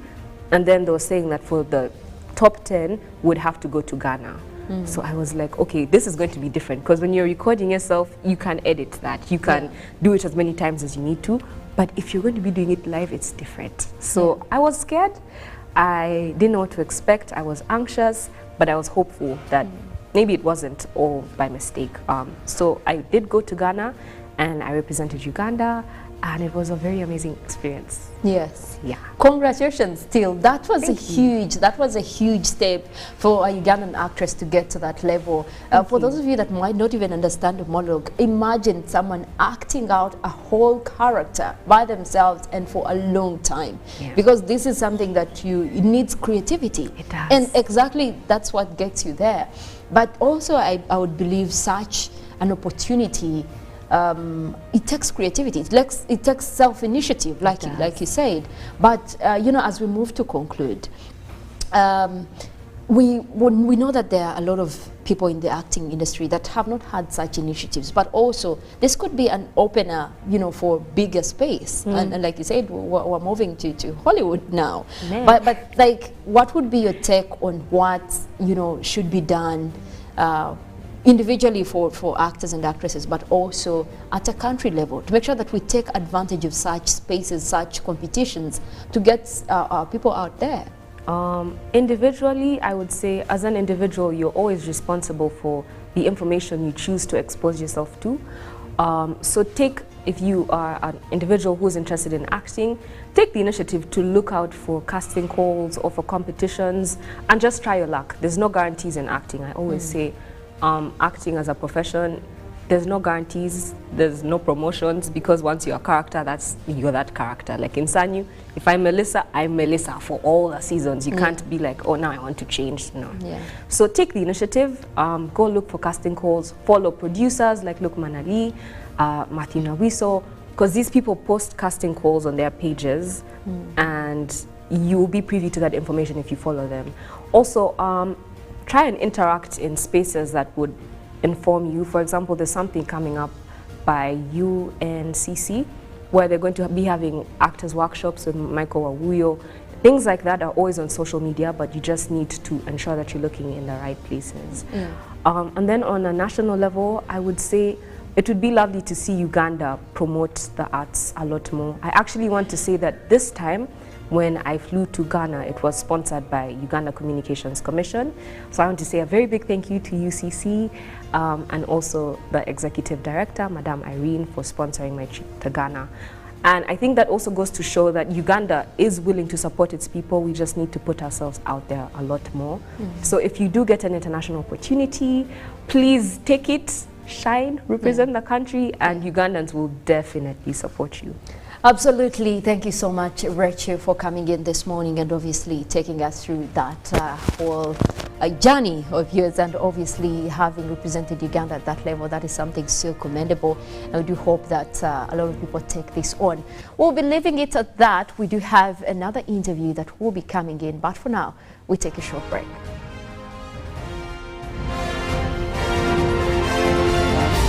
This is Good Morning Uganda.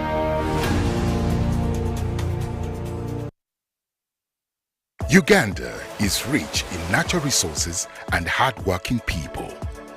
But to turn these resources into real progress and development, we need to invest in our infrastructure, education, and health care. That's where taxes come in. When we pay our taxes, we are investing in our country's future. We are supporting the schools that educate our children, the hospitals that care for our families, and the roads and bridges that connect our communities. And when businesses pay their taxes, they are contributing to the growth and development of Uganda's economy. They are helping to build a stronger, more prosperous nation for us all. So when you pay your taxes, you are investing in the future of Uganda and supporting the progress and development of our nation. Uganda is because of you.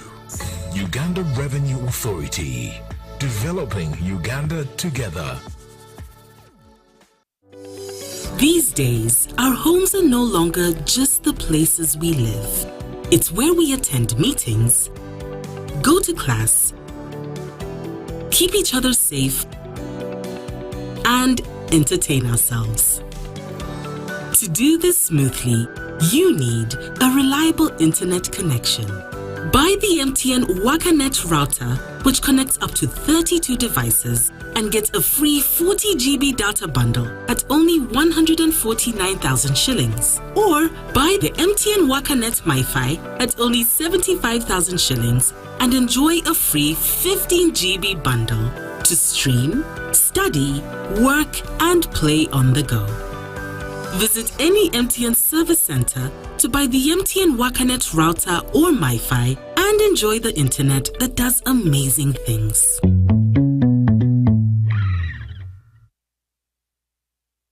Actually, Zono Industrial is one of the presidential initiatives which is brought here in Achule land to skill our youth.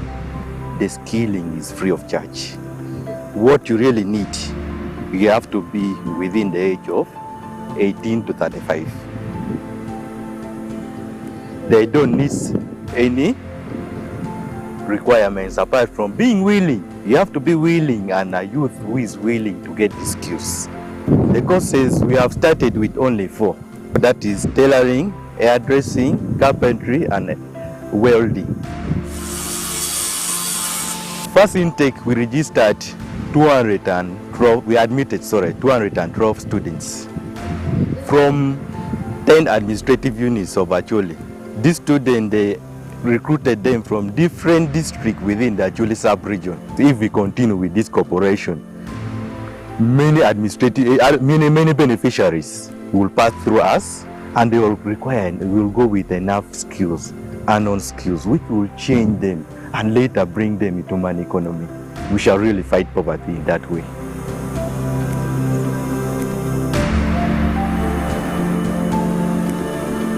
Attention coffee farmers, traders and processors. Uganda Coffee Development Authority has important advice for a successful harvest season. Pick only red farm cherries to achieve good weight and high quality coffee.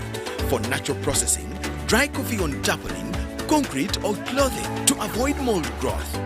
Avoid heaping coffee on the floor. Store coffee in jute bags and in ventilated rooms on wooden pallets. For more information on good harvest practices, visit your nearest extension worker or Uganda Coffee Development Authority offices.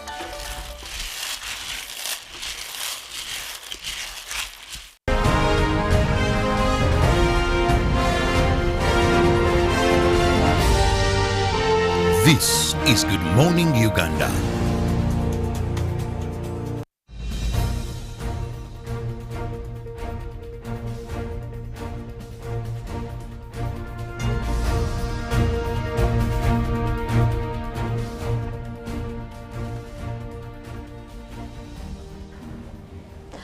Well, thank you so much for keeping it here at UBC, and of course we get to inspire, entertain you every Friday. It is kind of special. Now, we are talking tourism. We're talking about the art of writing, and obviously a lot of opportunities that come with it.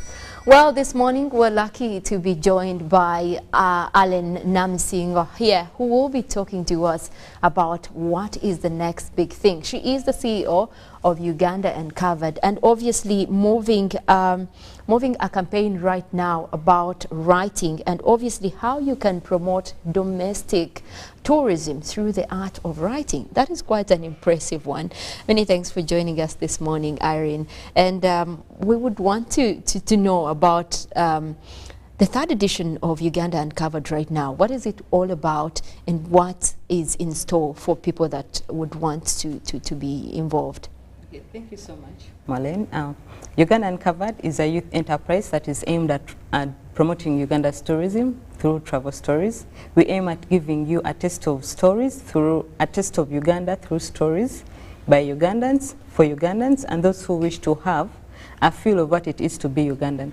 So one of the projects that we hold as Uganda Uncovered, we do the travel writing competition, and this is the third edition.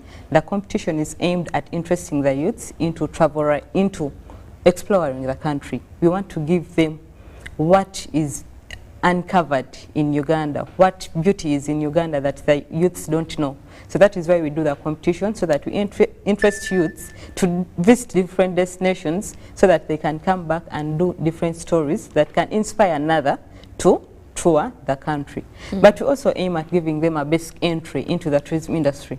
Tourism is currently the fastest growing industry in the world, and Uganda as well. So you look at a youth wants to know, where do I start in the tourism industry? Yeah. What can I do? Travel writing is the way to go. Let me tell you, when we talk about selling Uganda as a tourism destination, as a preferred tourism destination, we are going digital. And you cannot talk about digital marketing without content. So if you are to market the country, we need content.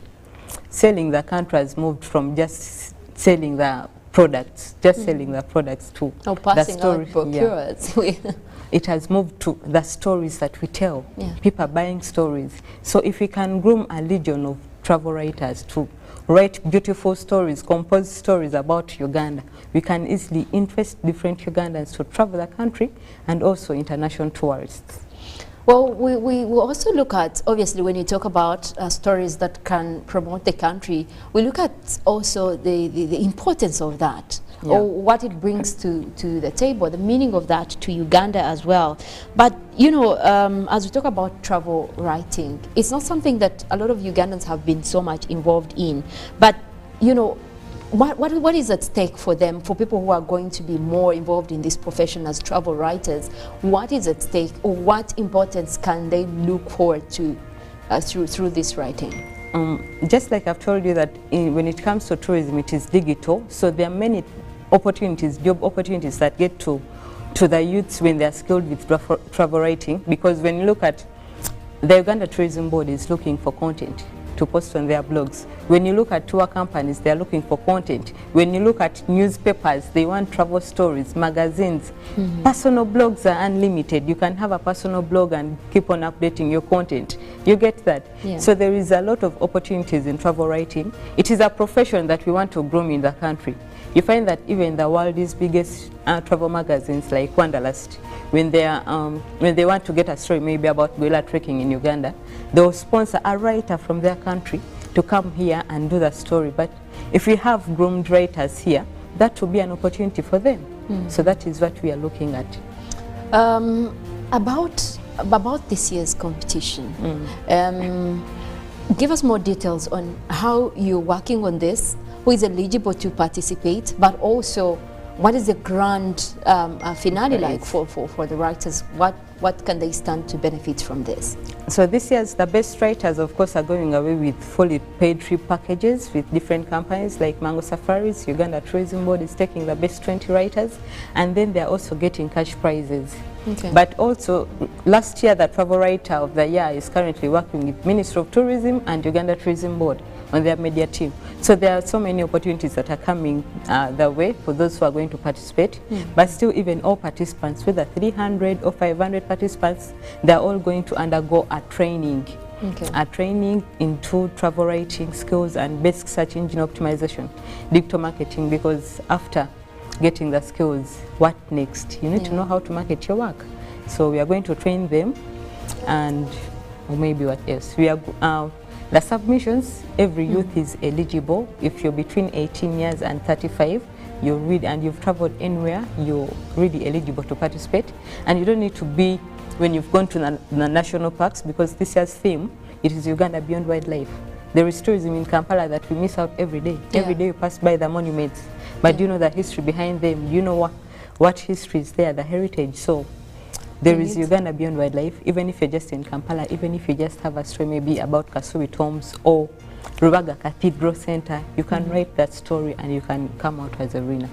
Well, but specifically because they're professional writers, and then there are writers that just, know about these things. Like, for example, you did bring out a good point. If you're Ugandan and you've traveled throughout most places, you know a lot there. Yeah. So I'm glad that this platform is open to everyone else who can write about Uganda. But so that, what is the whole process? Where do I start? If I've done my piece, what is the process of me submitting that? So submission is by a Google link, and when you go to all our social media platforms, Twitter, Instagram, Facebook, LinkedIn, you just search for Uganda Uncovered, you find all the information there. But even our website, www.ugandauncovered.com, all the information is there. So you submit by a link, and then for us to forward to the judges. Oh, okay. Yeah. That's a good one. But we're looking at, yes, the benefits of what, of course, the winners will be getting, but also as Uganda Uncovered, have you worked with, at a certain level, you did mention you have partners on board, but maybe you could let us know of how much that involvement or that collaboration has been like for you as Uganda Uncovered, but also bringing in such an initiative or a competition that would help not only bring out talent, but also showcase Uganda. What are some of those partnerships that we've had and you believe will be a huge contribution to this? Yeah, this year we've really had Uganda Tourism Board. Madam Lydia Jarova, the CEO of Uganda Tourism Board, she really came in to support the initiative because they saw how important it is to create written content for the country. Literature never expires. Even after 20 years, even after 40 years, you'll find literature there. So if you have more content on Google, the more our country will do what? Will rank. So we thank Uganda Tourism Board for working with us. We thank KCCA, came on board with us. We thank Mango Safaris, they came on board with us. Sheraton Hotel, really they've come through to support us, to support this initiative. Yeah. And okay, because like at least Uganda Tourism Board does already takes that upon themselves as the tourism board to promote tourism. Yeah. But seeing other companies that are coming in, just support the cause, but also it kind of promotes domestic, tourism itself, because Actually, we are mostly promoting domestic tourism because if you have a foundation for domestic tourism, it is very easy for us to attract international tourists. Imagine you have a number of youths that are visiting different destinations in Uganda. They are going to post on their social media platforms. They are going to post on their TikTok accounts, Twitter, and then that information will be out and it will be very easy. Actually, another partner that we have, it is the Tourism Bank. Tourism Bank, they give loans and credit facilities to tour companies, tourism enterprises. Now that explains also the cash prizes that are there at the end of the competition. Now there is a tourism bank involved in this, and obviously would urge everyone to take part in this. And as we conclude, what would be your take on this, or maybe your message to the people that are coming to take part in this competition, but also maybe how much they're going to benefit on that, but mostly we're looking at domestic tourism, the promotion to that. What would be like your message on that? First, maybe my last remarks, I would say how the travel writing competition is going to promote domestic tourism. First of all, I would want to go to a place that you've visited and you told me that story. I feel it is more real when I'm told a story by someone that I know. So these places, if they're written about by fellow Ugandans, it becomes very easy to convince another Ugandan to come and visit that, to go and visit that destination. So I call upon all participants, if you ever wanted to write about travel, if you ever wanted to promote Uganda's tourism, to promote Uganda as a country, come and participate in this competition. Just give us a Uganda you know. Tell us a Uganda you know beyond wildlife. Because Uganda has mostly been sold by what? The gorillas, the wildlife. There are cultures. There's more to it. Yeah. Food, the nightlife, the Chinese, the heritage. There is a lot. The city tours. There is a lot that you can tell us beyond wildlife. And your story could inspire your relatives to travel. Yeah. Your story could inspire your friends to travel. I've seen so many friends embarking on trips because another friend went, or they posted nice pics, vibe on vibe, you know, such things. So we are sure that your story is going to be able to inspire another person, but also the literature is going to be kept to even inspire someone outside the country to come.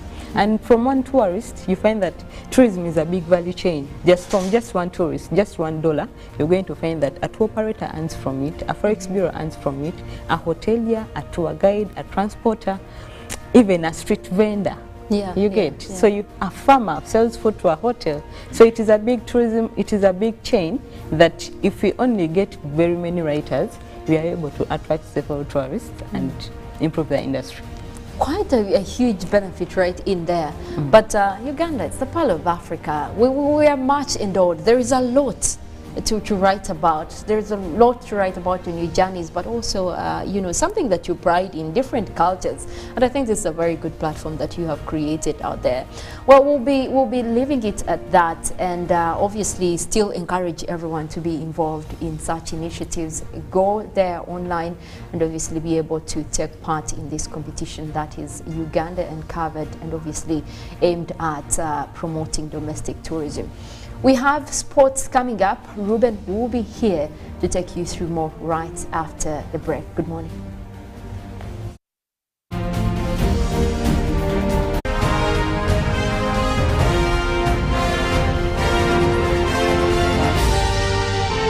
This is Good Morning Uganda. Pick of the day on UBC. If I'm looking at issues of taxation and all that, I will definitely run for the Kateshumbas. Okay? If I look at, if I'm looking at issues of investments and what, I would definitely run. I would definitely run for Dr. Emure Kugonza and Honorable Omara. Okay? If I'm looking at issues of the law, I will run for our very, very own people. I have the Oboso Bosses, I have the Katuntus, I have the Robin Arapojos. So everyone is talented in one way or another. Did you mention Katuntu? Okay. Yes. Is he yours? Yes, he is. Yours as in NRM? He is. Was brought to you by Get away with MTN Momo Advance. Momo Advance tops up your Momo to complete your transactions. Dial *165*5*3# to apply. MTN Momo Advance is always available when you need it. Road traffic crashes is one of the leading causes of death among young people aged 5 and 29 years. In 2022, Uganda registered 21,473 crashes, out of which 4,534 people died and 15,227 seriously injured. 22 people die every 100 crashes, and on average, we lose 12 people daily. Legacy Road Safety Initiative, in partnership with KCCA, Ministry of Works and Transport, Ministry of Health, Uganda Police Force, Red Cross, Rosaku, Boda Boda Industry Uganda, have organized the second Road Safety Marathon for the crash victims to help create awareness, build cohesion among stakeholders, train first responders at black spots, and support a health facility. The marathon will take place on the 23rd of July 2023, starting at 7 a.m. from Nakasero Primary School grounds. Book your your kids at 25,000 from Legacy Road Safety Initiative offices located at Old Kampala Chicken House, 2nd floor, room 18 or 8th Street, Safeway, Rightway offices, Total Energies, Ovino Mall, Boda Boda Industry Uganda, or visit www.lrs-initiative.org to register. Call 0752 605 479 or 0776 598 817 or 0414 698 675. Proudly powered by Daxi Driving School and Wava Water. Run to save a limb. In fulfillment of the constitutional obligation, which mandates the state to make reasonable provision for the welfare and maintenance of the aged, the Ministry of Gender, Labour and Social Development is implementing the Social Assistance Programme for Empowerment, SAGE, designed to provide income security and reduce poverty among older persons. Over 300,000 older persons in 146 districts in Uganda have benefited from the grants. The income security has made life better for eligible older persons aged 80 years and above, registered with the National Identification Registration Authority, NIRA.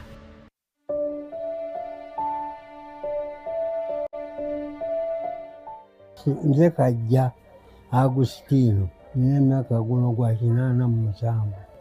Nakagulamu nkoko nenzeeta nenzirunda wano. Bwe naddako nenfuna endala neŋŋamba kanzaawulemu. Nenzaawulamu endala nezireeta enkoko endala nezireeta ebyennyanja ebyo.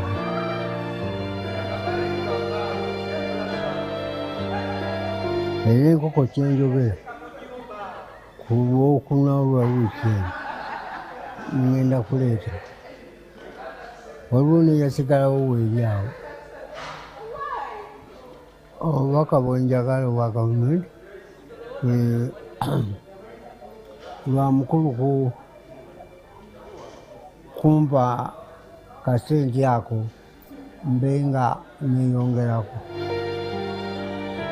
This is a message from Expanding Social Protection, ESP, implementing the program under the Ministry of Gender, Labour and Social Development.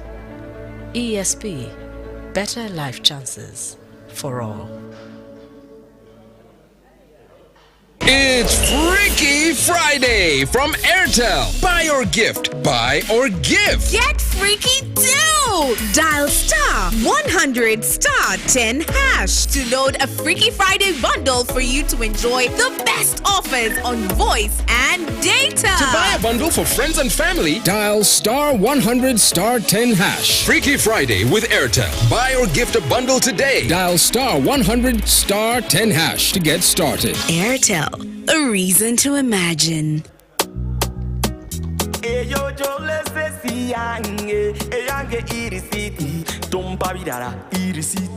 Ojja kumpa irisiti tompa bidala irisiti ojja kumpa irisiti tompa bidala mpa irisiti yange. That's right. Insist on getting your e-receipt. It's your ticket to fantastic prizes, including motorbikes, laptops, fridges, and a fully paid 6-day safari for 2 in Uganda. Take a picture of your e-receipt, upload it to the URA website or mobile app, and you could be the lucky winner. The more receipts you upload, the higher your chances of winning. Terms and conditions apply. More details on our social media channels. Uganda Revenue Authority. Developing Uganda together.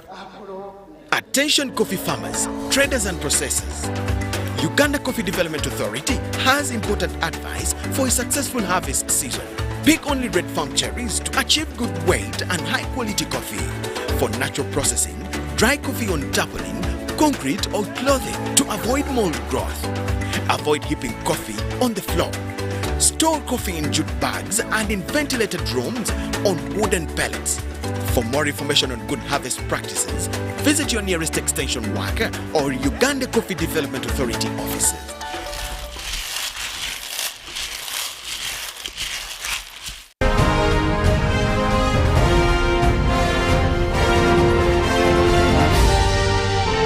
This is Good Morning Uganda.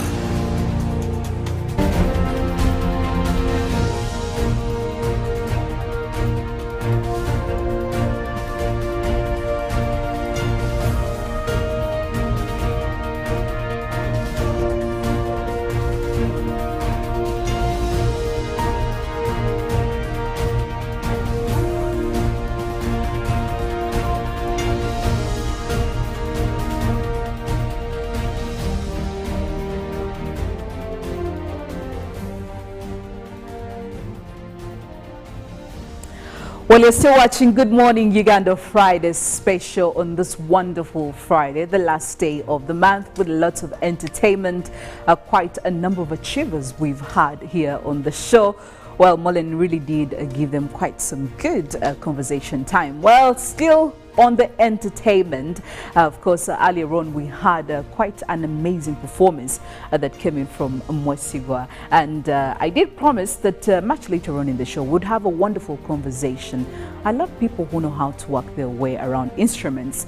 I'll tell you one thing, Eddie, here. I've always wanted to do an instrument, a musical instrument, but I think it's not my calling. I may be tying on that talent, but I would really want to.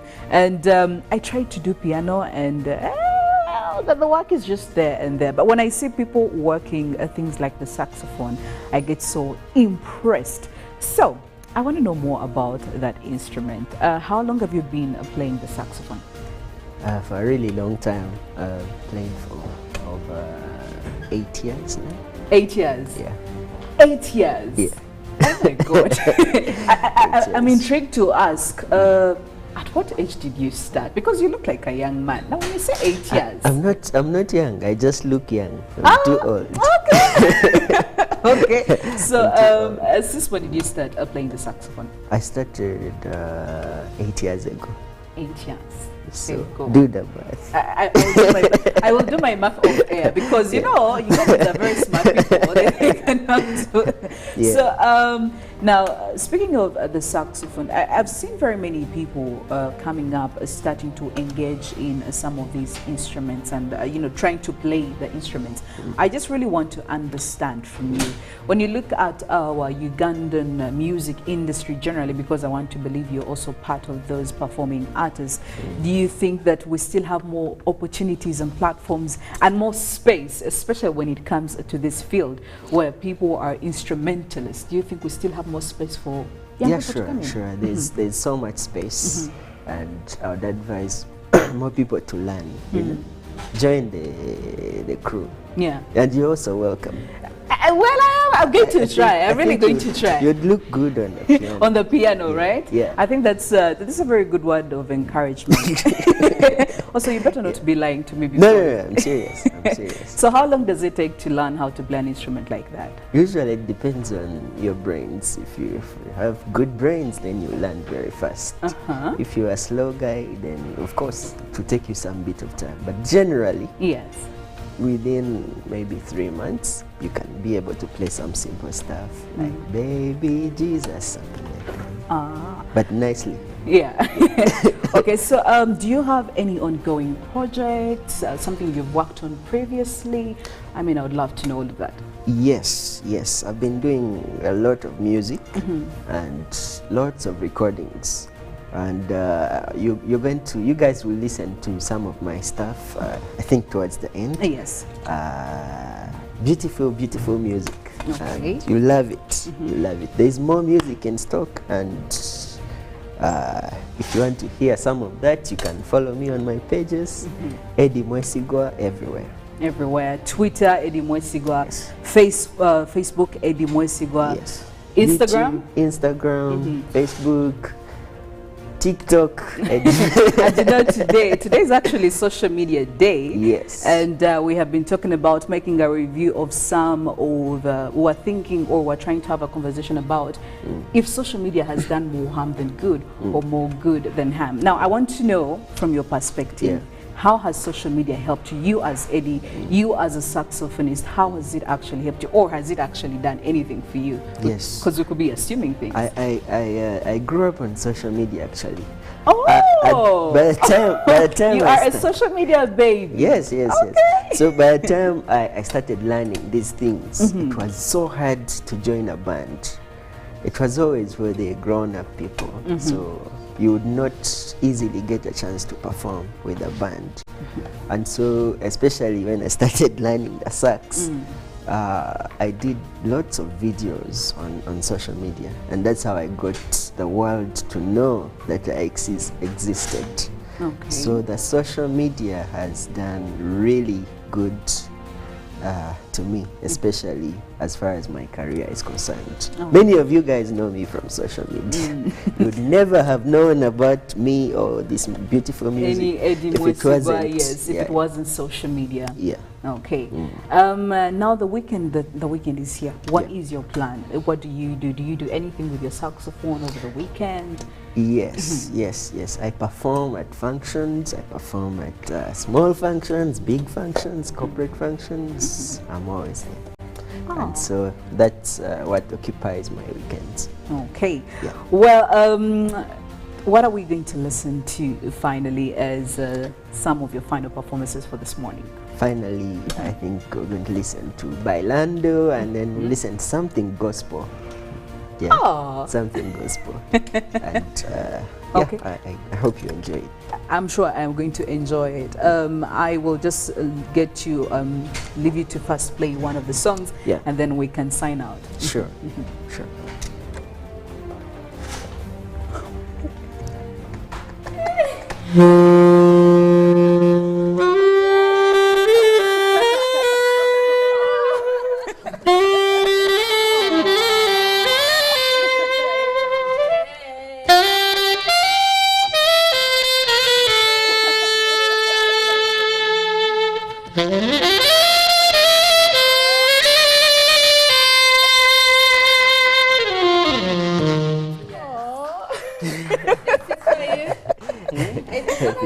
Birthday, but I think, it was her birthday sometime on this show. Right. But now we're saying goodbye to her. Ooh. Yes. I thought it was a birthday. Well, it's kind of, I don't know, to the Ugandan family, but also for us here as a team, we want to thank you, Philomena, for being here with us at the end of your journey here. We know it's not goodbye; it's rather I see you later. So this is. Shall we just meet again? Someone saying this, we shall just meet again. So yeah, I think it's better in your hands.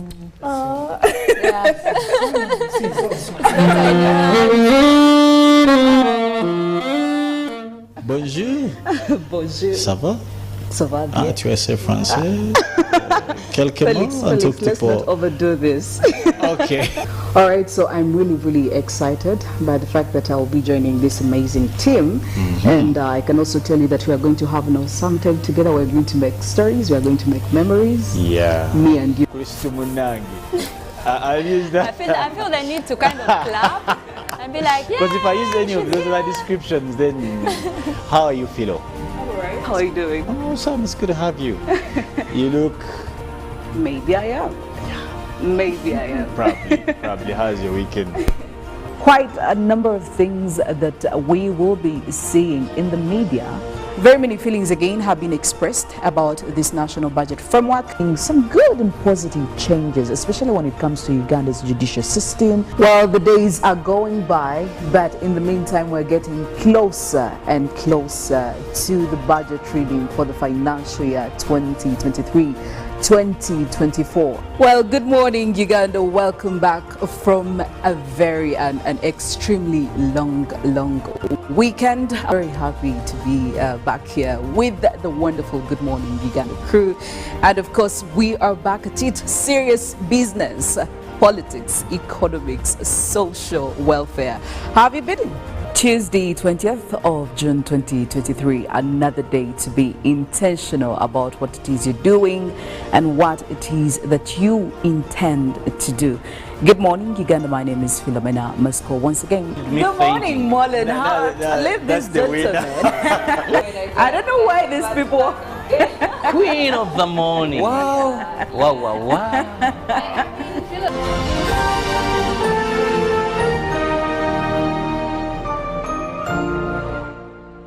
Wonderful journey, a very beautiful journey all the way, and I cannot say thank you enough to very many people.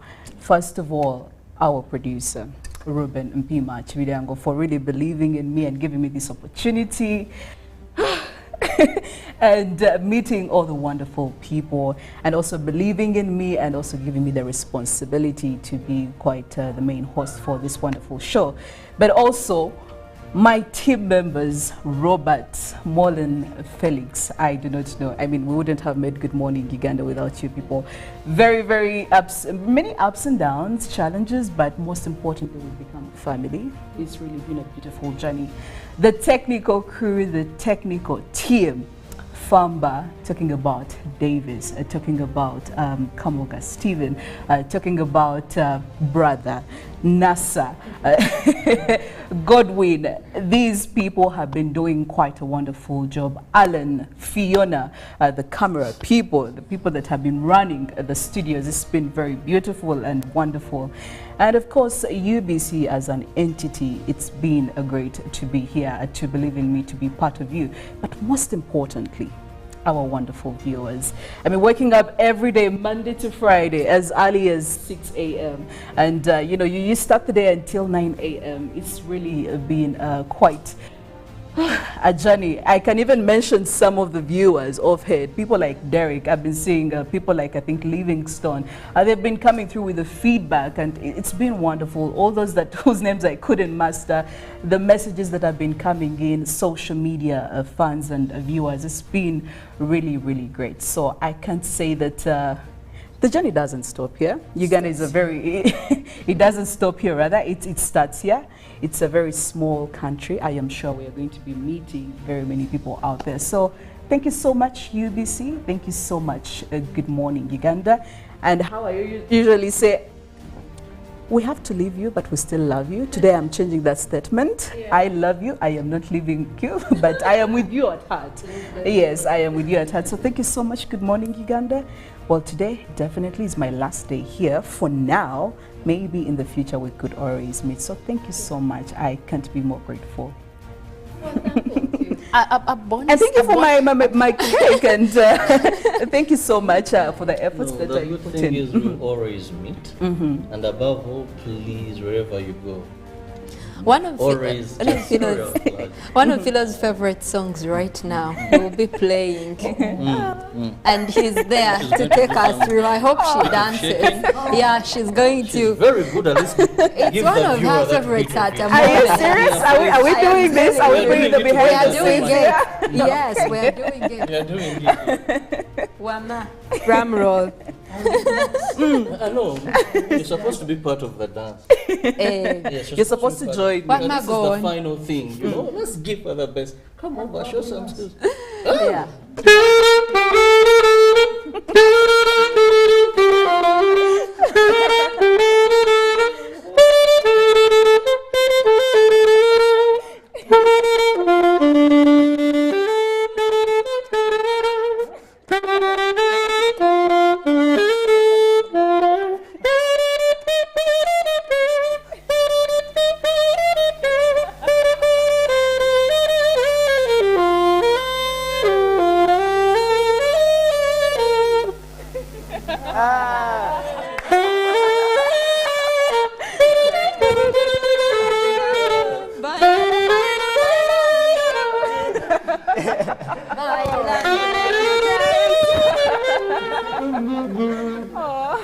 Bye.